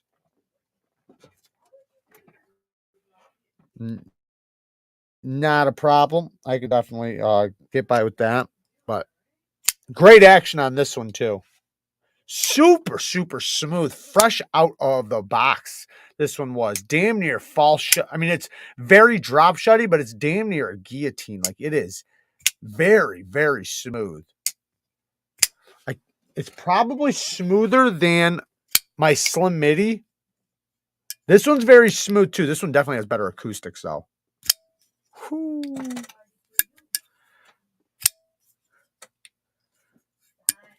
But this one is a little bit smoother. Yeah, it's definitely smoother on the drop. Damn, baby. I don't know if you guys can hear her, but hopefully not. Hopefully not. It's crazy stuff, no doubt. Lacey, exactly. Scientists have seen no difference in immunity from the shot versus people who get COVID to fight it off naturally. No, there's not. And actually, I I'm not going to get into that rabbit hole, but studies in Israel are showing that the more shots you have, actually, the lower your immune system gets, and a bunch of other shit. I'm not going to get into it, but Israel seems to have like the best studies out there, the most reliable, that don't have politics involved and all this shit that just, you know, confuses the hell out of you. Anyways.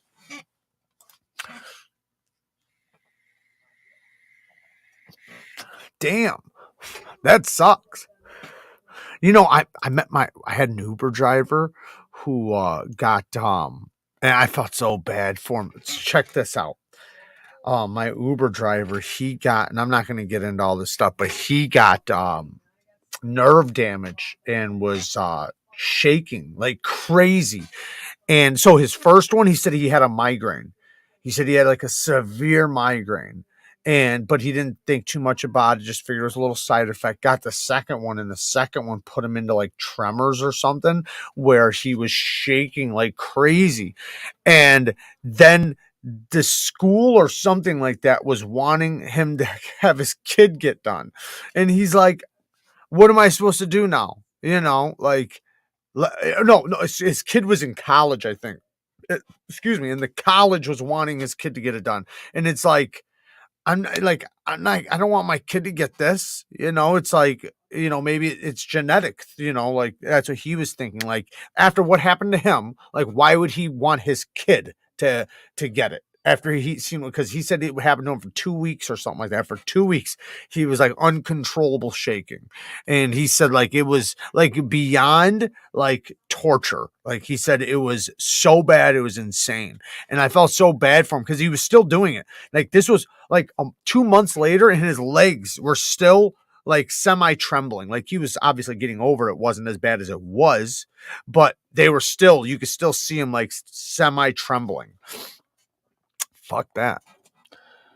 But yeah, if that was me, there ain't nothing in hell that could make me force my kid to get it after that. Like nothing. Like fuck college. Do you like, you know, you don't need college that bad.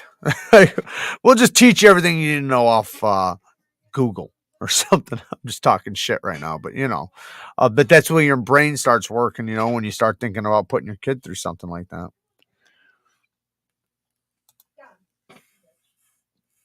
There's a gene that affects how our immune system works, that it messes with. It's scary, but the tech could be used to do plenty of good. I have no doubt about that. I have no doubt that some people it's not going to do good on.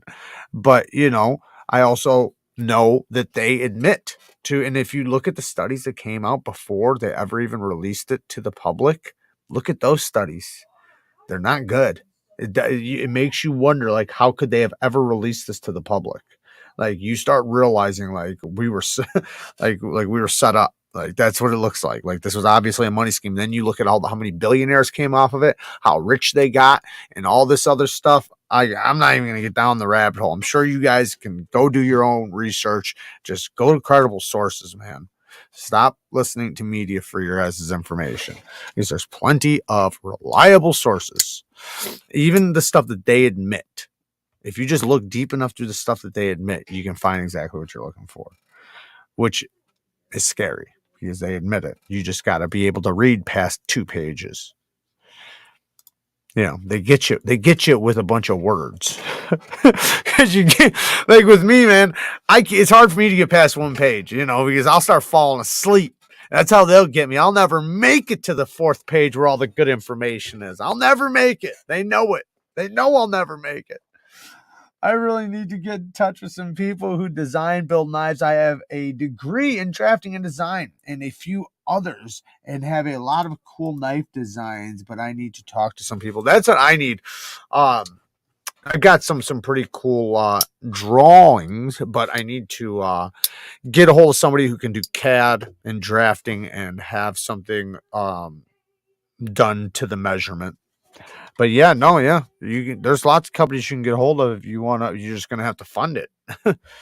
There's a lot of companies will take on a knife design. If you want to do a knife design, you're just gonna have to do a GoFund or a Kickstarter or fund it yourself. I hope you never had them little bastards. When I was 18, we got them, and it was a literal nightmare. Getting rid of them cost us a lot of money. I'm really enjoying the Oh, you got the aluminum one? I got to try it at Blade Show. Really good. It is. You're right. You're right. Surprisingly more premium feeling. Hands down. So the K320 originally comes in FRN. I've shown it on the channel many times. I can grab it if you guys want. The 6R K320, it's kind of like a Griptilian and a Shaman mixed into one with an axis lock. But it comes in originally in FRN. Really, really good. Now, they recently came out with it in aluminum scales with a G10 inlay or a wood inlay, kind of like a pistol grip. And it's really good. It's heavier and it does feel far more premium. The aluminum the weight in the aluminum just makes it feel so much more solid. Yeah, for sure. It's great. I almost bought one. I really almost bought one. If I wouldn't have already had this one and got to put the one on the channel there, I probably would have ordered one.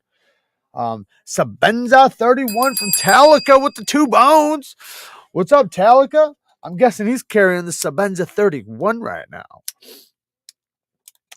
Just got my 80-20.5 3V Shark's Foot sheep's foot blade, and I luckily ordered a smock from Knives Plus earlier this morning. Nice, nice. Yeah, the smock's badass. Very, very badass. You know, one I still want to get. I've tried it, but I don't own one. I really want to get a Spyder Coast Chef.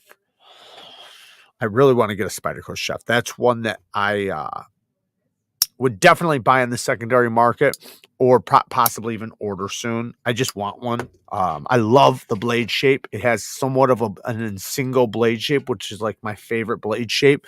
So I want one for that reason. And I just like it. I love my Slish Buoy. Yeah, I'm probably just going to wind up, dropping the bones and getting it. Fun fact, the U.S. is the only country in the world where drug companies can advertise. It's illegal everywhere else. Wish we would do that. Wow. Well, yeah. It's so crazy how intertwined the pharmaceutical company is with everything. Like, it's crazy. The same media that was recommending you and telling you and showing you all the death counts and had a number showing you the death counts every day, which were bullshit. Every day was the same company 2 months prior, brought to you by Pfizer. Same company. So yeah, complete bullshit. But yeah, I think it's such a conflict of interest, and they knew that. That's why they stopped saying that while they were doing all that. Lonely Stacker with the 20 bones. Never forget, Corona was a VC bio weapon to take us away from the point that the dollar literally died 10 years after 2008 financial collapse. Get some gold and silver. They murdered us because they couldn't ship us off. Facts. Absolutely. No, for sure. And those are rabbit holes. Like I said, everybody just, I think most people are woken up by now, but a lot of people are still asleep, man. Like I said the other day when somebody said that in my live, well, then get vaccinated. Like, to me, that's the dumbest thing you could say to somebody like me, because that ain't happening. Not even a little bit.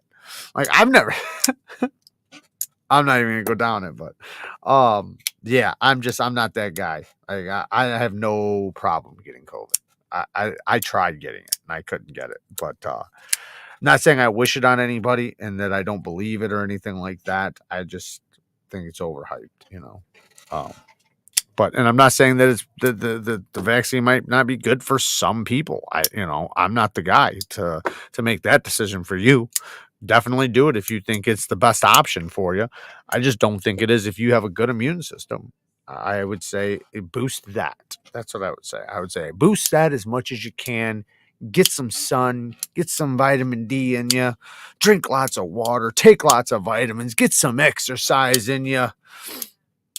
your body's made to fight off a lot of things. Not saying that medicines don't do a lot for you, but it's amazing the medicines we already have that already do amazing, amazing things. Problem is the pharmaceutical company can't make no more money off of those things. So they have to tell you those things don't work and create other things. And even though other countries are using those things and getting great results, but you know, these are just rabbit holes we can just keep on going down that either make people mad at me or, you know, make people agree with me. One of the two, you know, and like I always say, you don't have to agree with me on things. You know, you can call me a cocksucker and say I disagree. I have no problem with that. I believe in freedom, you know, as long as we both agree on that, then we can argue about anything, and I'm happy to do it. If you're fairly healthy and not elderly, getting COVID sucks, but not that bad, then you will have natural immunity. Yeah, everybody that, this is just me, guys, but everybody I know that got it was fine. My boss was 65 years old with very bad health conditions, and he was fine. He took hydroxychloroquine. That's what he took. I probably shouldn't say that on the microphone while I'm on a live. Now I'm fucking demonetized. Thanks a lot, Mind Actor Knives. but no, he was fine. My sister, everybody was fine. I know a lot of people. Everybody that I know got it, but nobody got the. I mean, I know a lot of people that got the thing. And it's weird. Like if I sat here and went down the line of the people that I know that got the thing and got sick and how many times they got sick and everything else, like, I don't know.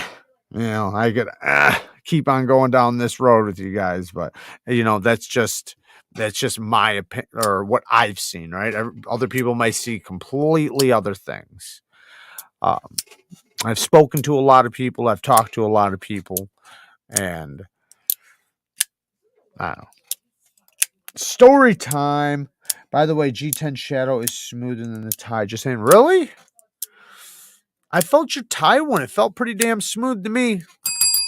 Thank you for the 5 bones, cue ball. Man, I wish I would have got a tie shadow. That was one that I was really wanting to get. That was one I was really wanting to get, but I did not.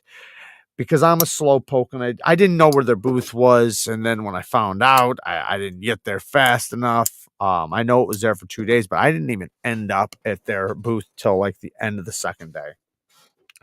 And you had gotten the last one.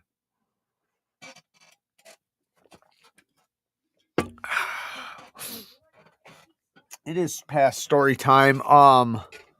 Let's think of a story. What kind of story can we tell? Did I write one down? I don't think I did. I did not. So let's think of a story. Story time, story time.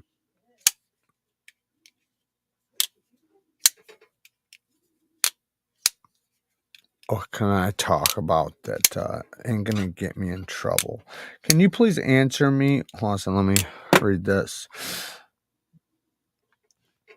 Can you please answer me by your opinion on Kershaw knives? Kershaw knives are great. I think the USA made ones are the best ones you're gonna find. So yeah, I like the Kershaw knives. I just don't think that many of the overseas Chinese ones are not the best. They do have a few that are pretty good, but no, Kershaw knives are okay. You're gonna want to get like the $30 and up ones. From my experience, I think the best ones are gonna be the USA ones. If you get the USA made ones, the Dividend, or the Blur, the Leak, the Bare Knuckle, the Knockout, those are all great.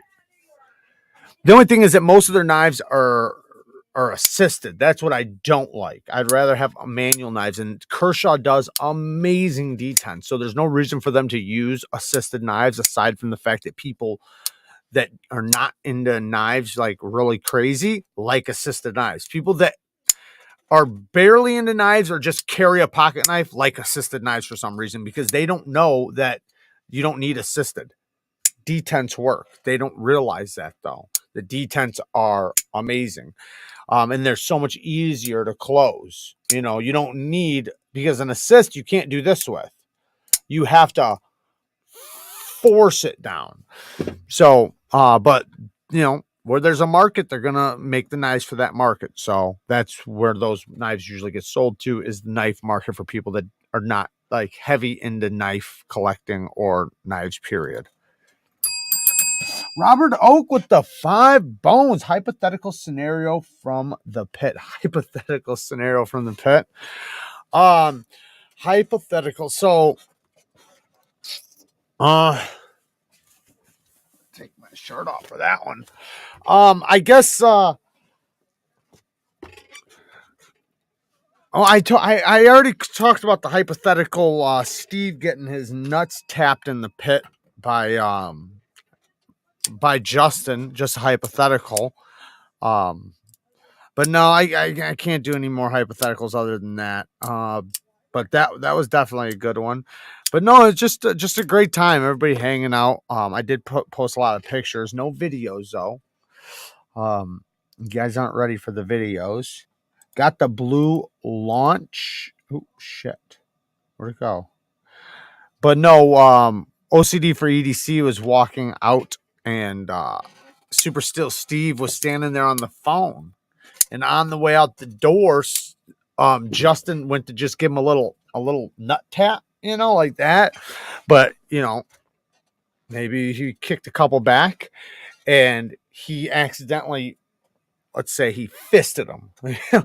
Nice big smack, and it echoed across the room. Like, you knew, like, Steve just got hurt. Like, you everybody knows, and especially guys, like, you know when a nut tap went wrong, you know, and that was a nut tap gone wrong. And Steve got hit very hard. So hard that he went down and was down for about 20 minutes. Couldn't get up. You knew he wanted to throw up. Like every guy knows that feeling. Like you can't, it's impossible to stand up because your stomach, it gets locked, you know, and that's what happened to Steve. Steve was down for a while and eventually he got up, but was not pretty. It was not pretty at all. 20-minute nap. Yeah, 20-minute nap for sure. Oof.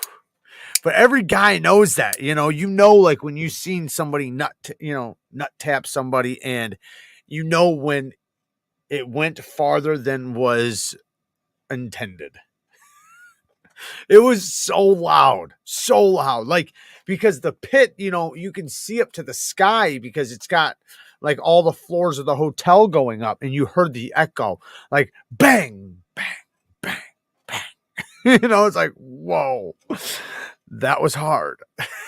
And Justin knew it too. Like he knew it right away. Like, oops, too much. Oh, he knew it. I mean, anybody would know it.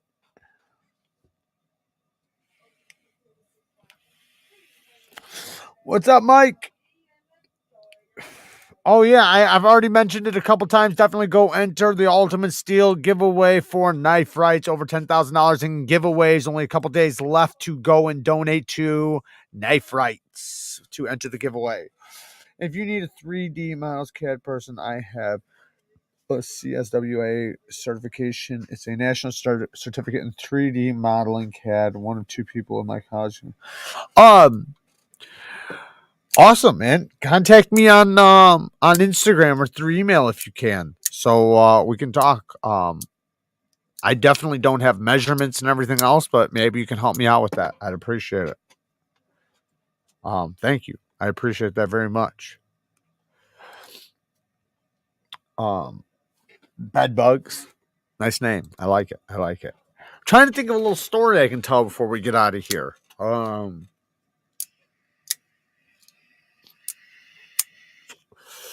I thought about telling, like, I don't know, like a cop chase story or something, but I feel like I've told most of those. And then like one I can think of right now that I don't think I've ever told. Like it's kind of short. Like it's not really long. I wound up turning down a bike trail and getting away. That's really the end of it. Let me think. Trying to think of stories I can tell, you know, stories I'm not going to get in trouble for telling. That's what she said. Jared, have you ever seen bull riders in action? There's someone saying, I have not.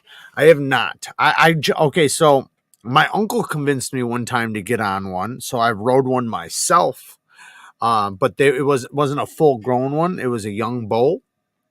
And my aunt and uncle, shout out to Brace, used to have bulls, and they had 4 bulls. And at this time they had other ones, and my uncle, you know, he used to encourage me to do all kinds of shit. And he's like, get up on the back of that thing. And I'm like, no. You know, and he's like, come on, you pussy, get on there. And, you know, I'm like, you know, I'm a little boy. So it's like, you know, he's calling me a girl or whatever to encourage me to get up there. So, you know, I got to prove him wrong. And so I get up there, and as soon as I get up there, that thing kicks, and I'm in. Oh yeah, I forgot to say, I'm inside of the pin. I'm not outside. I'm in the pin. So I don't know, the roof is 8 feet maybe.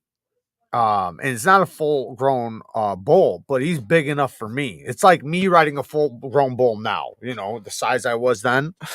And so I get up there, and as soon as I get up there, that thing goes bow bow. And I hit the ceiling with my head, just wham, right into the ceiling. And then fell into a pile of horse shit. Or, sorry, cow shit. Great time. Yeah. But no, I've never been to an actual rodeo where they rode bulls or anything.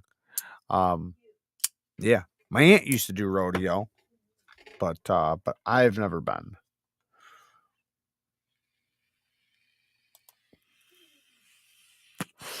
I would imagine.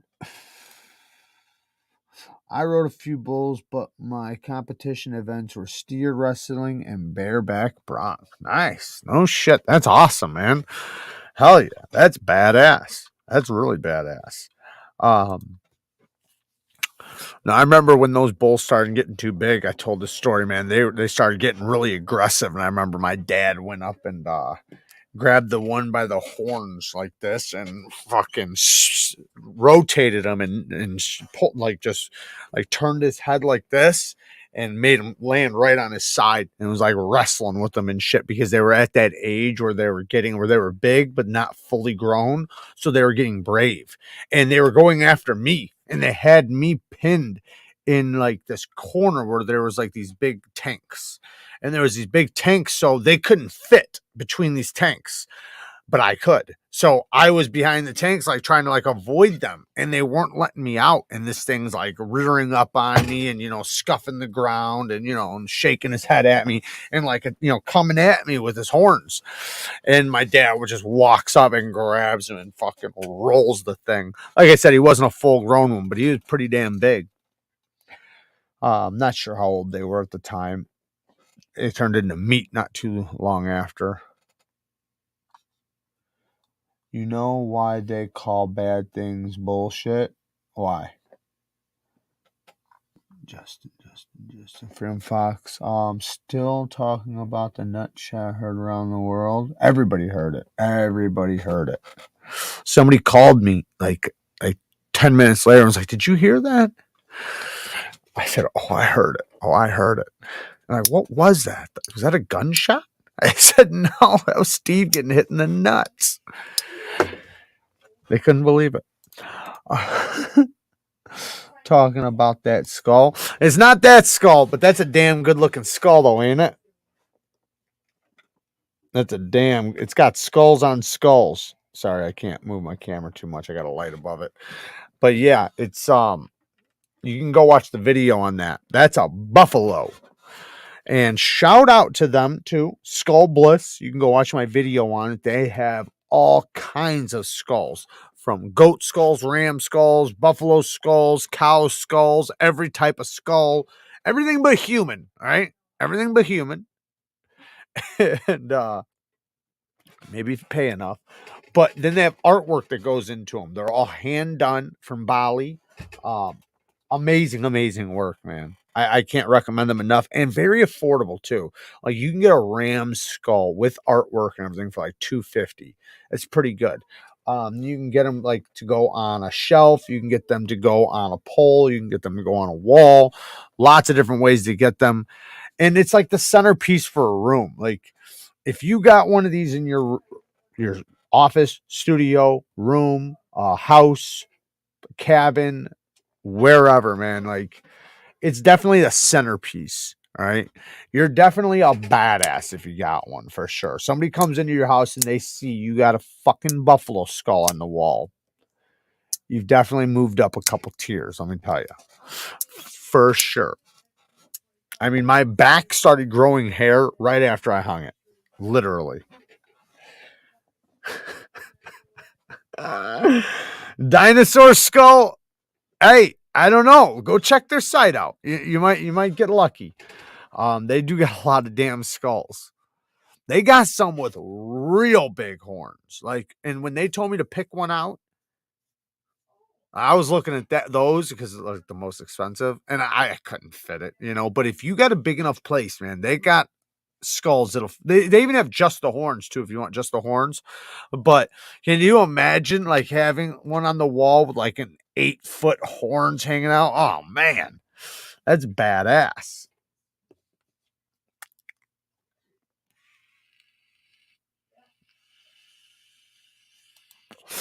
Well, it's as centered as I can get, man. That's centered for me. See, you're in a camera right now, so it's centered for me. It might not be centered for you, but I'll be honest, we are going to be moving the desk soon, so it actually might be centered for you guys soon, because since Kara's going to be in the lives more, this is the small part of the desk. The big part is right here.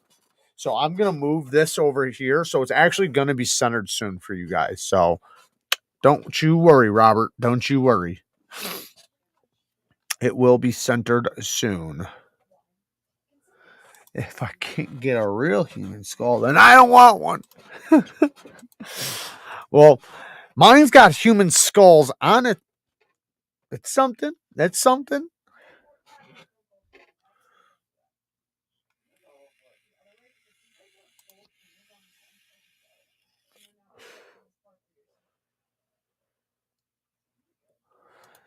When you got your daughter's boyfriend's femur carved and hanging over the door, you've made it in life.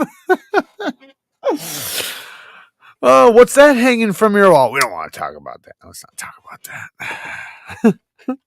Sweetheart, you want to tell him about that one?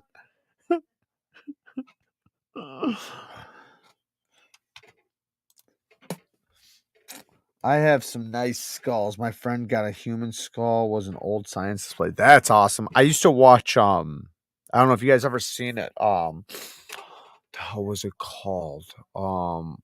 Something in oddities? Something in I forget the beginning of it, but it was something in oddities. You can probably look it up right now. Oddities. And they have there's a couple of them. They have one in New York and one in California or somewhere. And it's a store that does all oddities, like old medical equipment, like old like surgical equipment that they would never use today because they're like torture devices, to human skulls, to shrunken heads, human hands, mummified things, weird things too. Just the craziest stuff. And this whole shop was full of this stuff. And me and my dad, I'll tell you guys a story. Now, this is kind of weird, so it's going to go down a weird lane here in a second. But so me and my dad started watching this show, Oddities, and we were kind of getting into it, you know, because it was so weird, like the weird shit that they would show. And people come in, and not like a pawn shop, but people would sell their things. Like they would say, "Hey, man, I got a bag of human teeth. You want to buy it?" And the people would be like, "Yeah, I'll give you $50 for the bag or something," right? Some people would come in with belly button lint and weird things. And then some people would come in like with 1700s medical devices that would never got used, but for like 6 months or something as like a test phase or something. And they obviously were inhumane. you know, like crazy looking. And when you see them, like, I don't know if you guys know what bleeders are. They used to think that by making yourself bleed, you could heal things. So they had all these little medical devices that would make you bleed in places. You know, they'd either poke you in places or cut you, like little tiny cuts. And there were all different kinds of different ones. Brian with the 5 bones, man. Thank you for the sticker.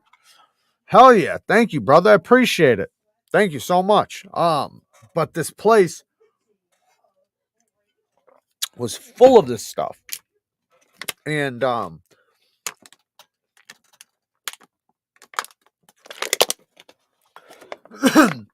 excuse me, me and my dad would sit there and watch it. And we got balls deep into it. And remember, my dad was a paraplegic. So my dad couldn't feel anything from the nipples down. And as we were watching it, we started seeing like skulls going for like $25,000 all the way up to like $100,000. Like crazy, crazy money. A mummified hand, I think, went for 10 grand. And it was only because one hand went for 10 grand, but it wasn't the mummified one. The mummified one went for like 50 grand. But they had just a hand that went for like 10 grand because it was at one time like in a college or something. And then my dad started getting a bright idea. He starts thinking about his body parts, you know? Like, he doesn't want his legs anymore. My dad wants his legs to be removed. And he starts thinking of all these bright ideas, like, you know, we could cut my leg off, you know, because he can't feel anything. And because my dad's always on the money, you know, wherever there's money, that's where he's at. So he starts thinking about cutting off his foot. I'm like, Dad, I'm not cutting your fucking foot off. I'm not cutting your foot off, Dad.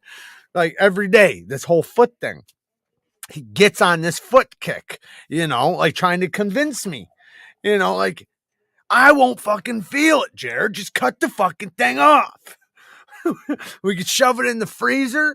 You know, like, because you got to you want to get the skin off eventually. He's like, you know, he's talking about different ways to mummify it. And he's literally like serious. Like, he's going down the how to mummify it, how to do this, how to, you know, all this shit. And then he starts talking about, well, how about this? You know, when I die, you can take my foot and you can sell it to that place. He's like, I won't need it when I'm dead. You can get my whole leg. He's like, they got 10 grand for a foot or for a hand. He's like, think about what you could get for my leg. Yeah. And I'm thinking, like, man, that's a good idea, Dad, but I'm not selling your legs. You know, it's like, you can keep one, you can sell one. I got 2 of them. You know, if you cut it up into different pieces, think about how much money you can get. You know, if you have 10 different pieces of a femur bone, or, you know, you have 10 toes per foot, you can sell each toe for like $3,000. And he's coming up with all these fucking ideas to make money off of his own body parts. And I'm just like, what do you do with that? And then, you know, like, then he eventually wound up getting his fucking leg cut off. And at the hospital, he wants it. He wants his leg. Because they had to cut it. Okay, so he got an infection. So they had to cut his foot off first. Then, you know, I told the story the last time, it kept getting infected. Then they had to cut it off, but from the knee, and then it kept getting infected. Then eventually they cut it off up to the thigh. And that was the last place they could cut it off. Luckily, they stopped the infection. Well, afterwards, he's fighting with the doctors that he wants his fucking foot. It's his foot. He wants his foot because he's wanting to sell his foot. I'm sure this was the plan the whole time, by the way, guys. This was the fucking plan the whole time. The infection, the getting it cut, everything. Every bit of it was probably all a plan. But they wouldn't let him have it because of the infection. It was so infected that they weren't allowed to let him have it. If it wasn't infected, which he wouldn't have got it cut off otherwise, but if it wasn't infected, then yeah, they could give it to you. It's yours. You know, if you get a tooth removed, it's your tooth. But it was infected. They're not legally allowed. Like, they have to get rid of it in a certain way. I'm not sure how they got rid of it, but probably an incinerator. I don't know. But Yeah, so he winds up fighting with them, wanting his foot, because it didn't come off all at once, so he had to get it in pieces. But he only ever fought for the foot because he knew after that he couldn't get the other ones because they never allowed him to get his foot. But damn it, did he want it? He was ready to take it home and disinfect it, clean it all up, give it to me as a trophy so I could sell it. Crazy, man. Crazy. But that was my dad for you, though. And it was hilarious. One time I watched him, he couldn't move his legs, remember that? And he was arguing with a doctor, and a doctor was down by his feet. And he told the doctor, he told him like something like, if you say it again, I'll kick you in the fucking face. That's what he told the doctor. And the doctor backed up, And I looked at the doctor. I said, he can't move his legs. The doctor looked at me like, why the fuck? Why would he tell me he's going to kick me in the face then? Any knives for sale? Very soon, brother. Very soon. I do have some for sale, but they got to go to the patron members first. Patrons get first dibs on all the knives. That's horrible, though. Sorry you went through that. Yeah, it's all laughable now. He's passed away now, so. He lived for 13 years after getting hit by a backhoe. He was hit by a backhoe, crushed his spine in 21 places, became paralyzed from the nipples down, and then I took care of him for the next 13 years until he passed away. They only gave him 10 years, so he lived an extra 3 years, so I think he did pretty good, considering, And he was a firecracker, so we'll just say that. Throw it in some formaldehyde. I agree. And guess what? He was saying the same damn thing. He already knew how to do it. He already had it down pat. But they don't let you do that after things are infected to the bone. My dad always told me he wanted his ashes added to a pound of marijuana and wanted us to throw a party and smoke it. I still have the ashes, but no party. Yeah, my dad was the same way. He wanted me to throw a 3-day party. He wanted me to get him stuffed. And put in a corner with his dick hard so that all the ladies could have fun with him for a 3-day party. And that's the honest to God truth, what he told me he wanted. That part didn't happen.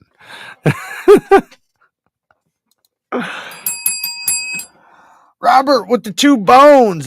Love for the departed. Spent for the rest on blades. Thank you for the 2 bones. Definitely love for the departed. Thank you, man. I appreciate it. And yeah, he was definitely interesting, but yeah, he wanted him getting cremated. Anyone ever buy blems or factory seconds? What? With XXX on blade, usually cosmetic, I guess. I've never seen that. Mine's just got the blem. Love it though. Weekend at Jared's. Weekend at Jared's. I wound up too bad during his funeral. I was actually locked up and got out of jail, luckily, the morning of his funeral, or the party, I guess, and luckily made it. Well, not to the funeral. I made it to the party. The funeral had just ended, but he was cremated though, so it wasn't like a funeral of a burial, but at the church and everything. It had already ended, and then I made it to the party because I was getting out of jail. TRM puts XX on the factory seconds. I didn't even know TRM had factory seconds, but I guess that makes sense. I guess every company would have factory seconds to some extent, right? They can't make everything perfect. They got to make some mistakes. If you guys are wondering what that badass sound is, it's the Freeman and MagnaCut. Man, I love this thing. Titanium. I like the aluminum version, but damn it, I love the titanium version. The carbon fiber version is a lot more light. Like if you're wanting one of these and you just don't want one as heavy as this, which to me this isn't too bad or anything, but if you don't like weight and you want one of these, they do have a full carbon fiber version. And carbon fiber is super tough. If any of you ever doubt how tough carbon fiber is, go watch a video called what the hell is it called? Something press. Oh, hydraulic press versus carbon fiber. Go watch that and see how much weight carbon fiber can hold. They flip it on one side and they do it on one side and they flip it on the other side. The other side can hold like twice the amount of weight as the face side up. It's crazy how much carbon fiber can hold. Like whatever you're thinking right now is nothing compared to what it can actually hold. It is so strong. It's insane. The old Camellia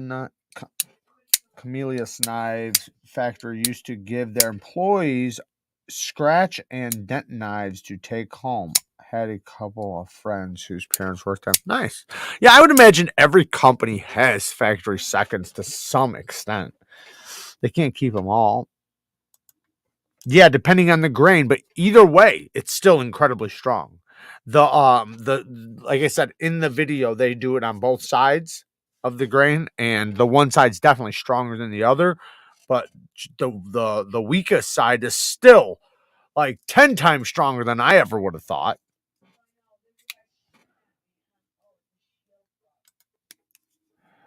I can't imagine going through what he did or what you and your family did. They must have been absolute hell. I've got nothing but love and respect for you guys. That's rough stuff. Thank you, man.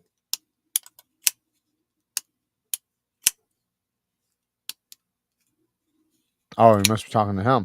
I was kind of skeptical when they got Mayor to join, but they definitely made this right decision. Bob showed up in John Evans' daughter's school the other day.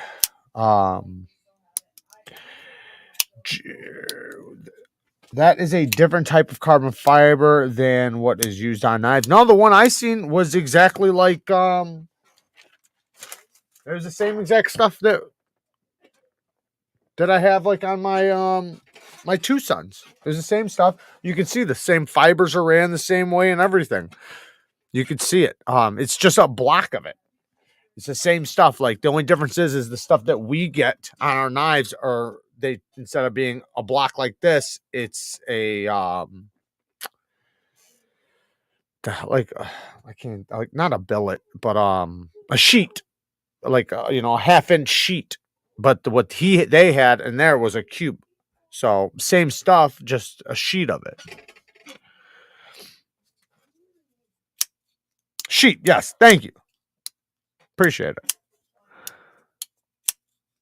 But yeah, carbon fiber, man, it's a mind. I never would have thought that it was as strong as it is. Same thing though, to be honest, same thing with G10 though. I mean, I've never seen testing on G10, but I've like sat there and messed with G10 and like tried to break it. G10 is far stronger than I ever would have thought. I used to think that like if you bent it, it would snap. I literally thought that, but it doesn't. It breaks into fibers and folds. It doesn't just go pop. I'm not saying it can't, or like if it's cold or something like that, but the stuff that I've done, it's like it shreds into like fibers, and like the fibers hang on to each other, kind of like carbon fiber in a way, like fiberglass or something. It's kind of like that. That actually is a better way to explain it, like fiberglass. What's my favorite steel? K390 crew wear. I really like S90V. I love 14C28N. I love CTS XHP. So I love 4V. So yeah, 10V. K390 and 10V are practically the same thing. But yeah, K390 crew wear, 14C28N, S90V. Yeah, all those steels. CTS XHP. I love steels. So I have a lot of different steels. So like if you ask me what's your favorite hard use steel, right? That'd be a better question. But like my favorite folding knife steel, like I have like 5 because I love steels. So you got to think there's like 100 different steels. So picking 5 out of 100, that's pretty damn good for me because I can't even pick 5 knives, let alone, 5 steels. But I would say the 5 I mentioned, those are my 5 favorites. I could take any ones of those, but yes, 3V would be my favorite too for hard use. Now let me be clear though, MagnaCut's really good, so I would probably pick MagnaCut nowadays, especially if it's heat treated properly. My biggest fear is that it's not heat treated properly. For folding knives. Now, I would never have a problem with it for fixed blades because I don't think that they would heat treat it improperly for fixed blades. Like the fixed blade we have with it, it's heat treated at 63, which is what I want for folders.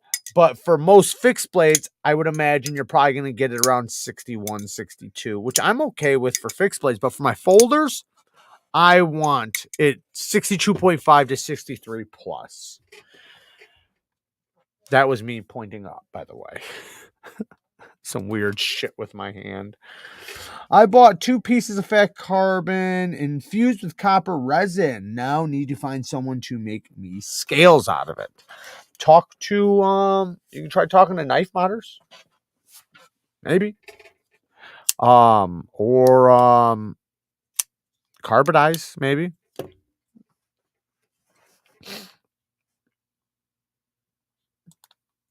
Yeah, there's so many great steels. There's a lot of great steels. And to be honest, I love all steels. I really only have a few steels I dislike. And it's not that I hate them, and it's not that I won't accept them. They're like the lowest tier of steels I prefer. I pick every steel above them. But I like most steels if they're properly heat treated. Yeah, carbonize. Yeah. Talk to carbonize. Because every steel, like I made a mistake back in the day, or not back in the day. How long could it have been ago? Not that long ago, but a while back, where I tested steels and I got my impressions off of it, not realizing that it was just that knife, or that's, I painted all of that steel with that brush, and I shouldn't have, because it was just that blade with that heat treat, not realizing that I got a pour one. So then I'm thinking that that's how that steel is. But then after I start using some from other companies that are done really well, like put it this way, if you got your impressions from M390 from like MKM or Lion Steel or something like that, you got a poor representation of what M390 is like probably the worst. Right now, if you got yours from Spyderco or something, you'd probably have a little bit better, impressions of it. You see what I'm saying? So, and I accidentally did that, and I just painted that brush with that, what I thought that steel was supposed to be or whatever. And then here to find out that was just a shit example of it. But when you get a good, properly heat treated steel of blank steel, then it's hard to dislike any steel that's of good quality if it's like above HCR, right? HCR, yeah, I'm not a fan. HCR's fine if it's $20 or less, right? But today's day and age, you can get D2 for not much more. Now, poorly heat treated D2 doesn't do much better than HCR though. So you want a properly heat treated D2, just like with any other steel. There's only a few steels out there that do very, very well in production heat treating, where they're doing it rapidly and a whole bunch of blades at a time. A lot of steels weren't made for cutlery, so they weren't made to be heat treated in these huge batch ovens where they're doing hundreds of blades at a time.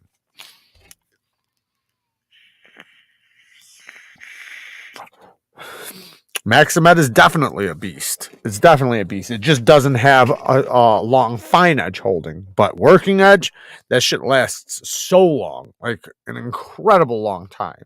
Especially if you're cutting regular shit.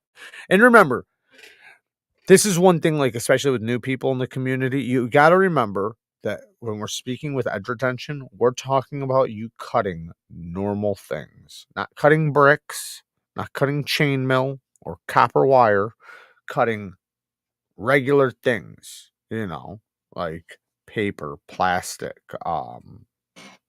cardboard, rope, straps, cloth, foods, fruits, wood, things like that.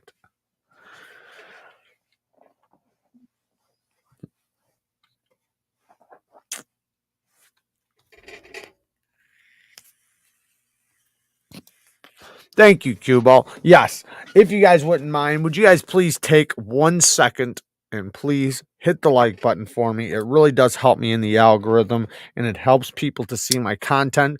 Without you guys leaving me comments, hitting the like button, YouTube doesn't know if you guys like the content and won't share it with other people, and it does help them know that this is a good video or that you guys like the content, and then other people will see it in their feed. So I do appreciate when you guys do hit the like button, just like when you guys watch long terms of if you guys watch longer lengths of my video, that also is a good indicator that YouTube will see that people like my content, and then they will share it. Right now, my analytics are very, very, very, very, very, very low right now. It's just that time of the year, and it's fine. It'll pick back up here in a couple months, but it does help out if you guys do watch a little bit more of a video when you guys are watching it, and if you guys hit the like button and comment. And if you guys want to help me out with money, you guys can just watch an ad or click an ad, at least 30 seconds of an ad, or click on it, and it will benefit the channel. So I do appreciate it when you guys do that. So thank you to everybody who already does. You guys know I appreciate it so much when you guys do that. Fall time and winter time, it'll pick back up. Yes, absolutely. And I already know that. Like, I already knew that this was coming around. It happens every year. It just is the way it is. Nick, I thank you, man. I appreciate that so much. Kills me how companies say 60 or +2, so 58 or 62. Big, yes, huge difference. With every HRC, it's a bigger difference. So the difference between 57 and 58 isn't as great as 60 and 61. So 60 and 61 is a bigger difference than 57 to 58. So imagine as it goes up, the bigger the difference. YouTube's algorithm changed this year to promote more aggressive content. So titles that incite arguments or biased, opinionated crap. You get the idea. Well, then I guess I just need to start doing controversial topics then. See? I guess I'm just missing out. So look forward to the Medford video tomorrow. Oh, it's funny. But YouTube's algorithm always people, I think, do good, or not do good, but people are more likely to click on controversial topics for sure. John Evans with the 5 bones. Thank you, brother. Ads suck, but I love you, Jared, and the tribe. Thank you, John. I do appreciate it. I know ads suck. I hate them too. That's why I don't watch them. I honestly, I bought the Prime thing where I don't watch them, but it still pays the people that I do watch content through. But yeah, if you do still see ads though, you're gonna see ads anyways. Just click on it and click off. It's really that easy. Click on it and click off. Oh my God, I want that multi-tool he's making, the American Service Knife. Yeah, I checked it out at the show. It's pretty cool. And it's going to be coming with different tools and stuff. I pay for premium. Yes, I do too. I think mine is $12 a month. It's like $10 a month, and it gets spread across the creators you watch. Definitely worth it if you're on YouTube a lot. Yeah, I have to do it because of me doing this and me trying to support as many content creators, but I do it in different ways. So what I do is I do that. So then it spreads it out throughout the content I watch, but then I donate to channels. I try to support channels in different ways. I like some channels I send stuff to, some of them I just support in different ways. But I definitely support as much as I can the content that I watch and the content that I like from the knife community. I don't support any other channels but the knife community, but the channels in the knife community, the ones that I appreciate and watch, I definitely support as much as I can. Yeah, it's like $12 a month. Yeah. But it's worth it though. If anybody's wanting a USA made knife, check out the Model 1 titanium from American Blade Works. Yes, and I do have a video on that if you want to check that out. Awesome, awesome knife. And a very affordable USA made knife because it's well, mine was S35V and they do have other steels, but it's a milled titanium frame lock with really good everything. Like it's really good action, great detent. And I forget, 280, I think. I can't remember now. It might be a little bit more than that, but pretty affordable. It might be like 300 and something, but for a USA made knife, full titanium with the milling and everything it has, it's badass. 1000% worth it. Hell yeah. 289. Yes, 289. See, there we go. 289. So after taxes, a little bit over like 300.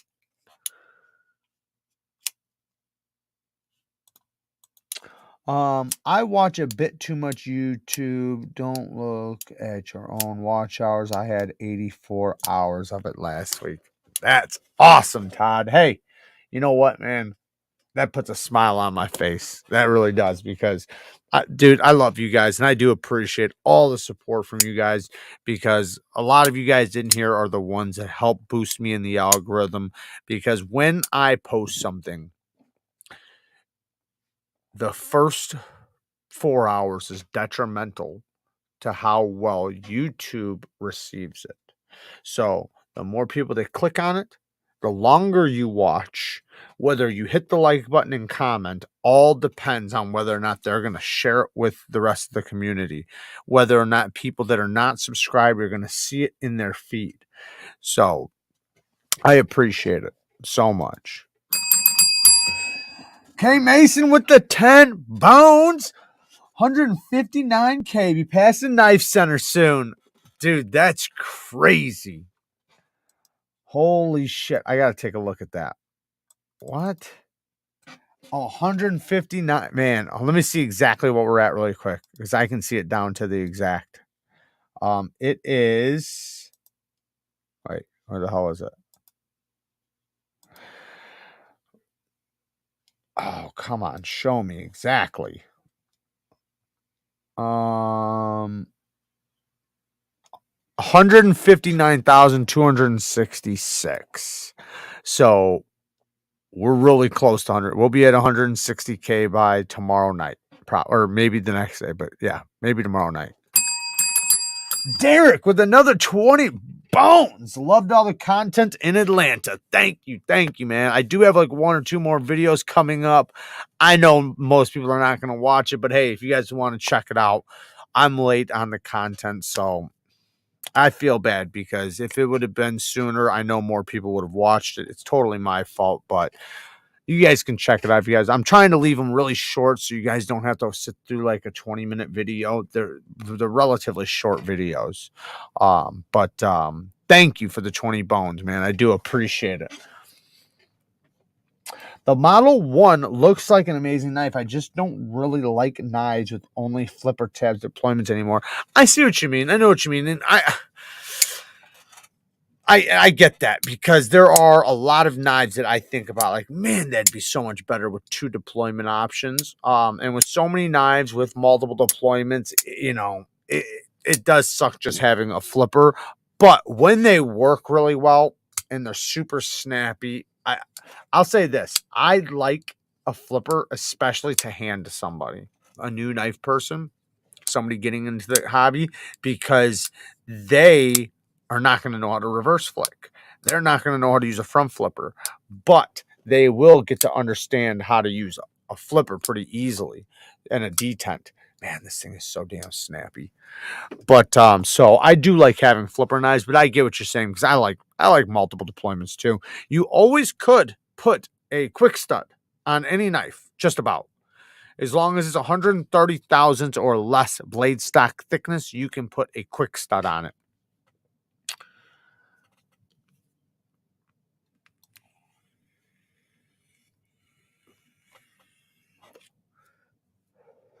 If anyone doubts how tough carbon fiber is, just watch us fly drones into poles at 100 miles an hour and pick them up and fly them again. That's badass. Well, I mean, think about it. The sports cars, race cars are all made out of it. I mean, yeah, and like I said, if you watch that video, you'll see how tough it is. If you watch that hydraulic video.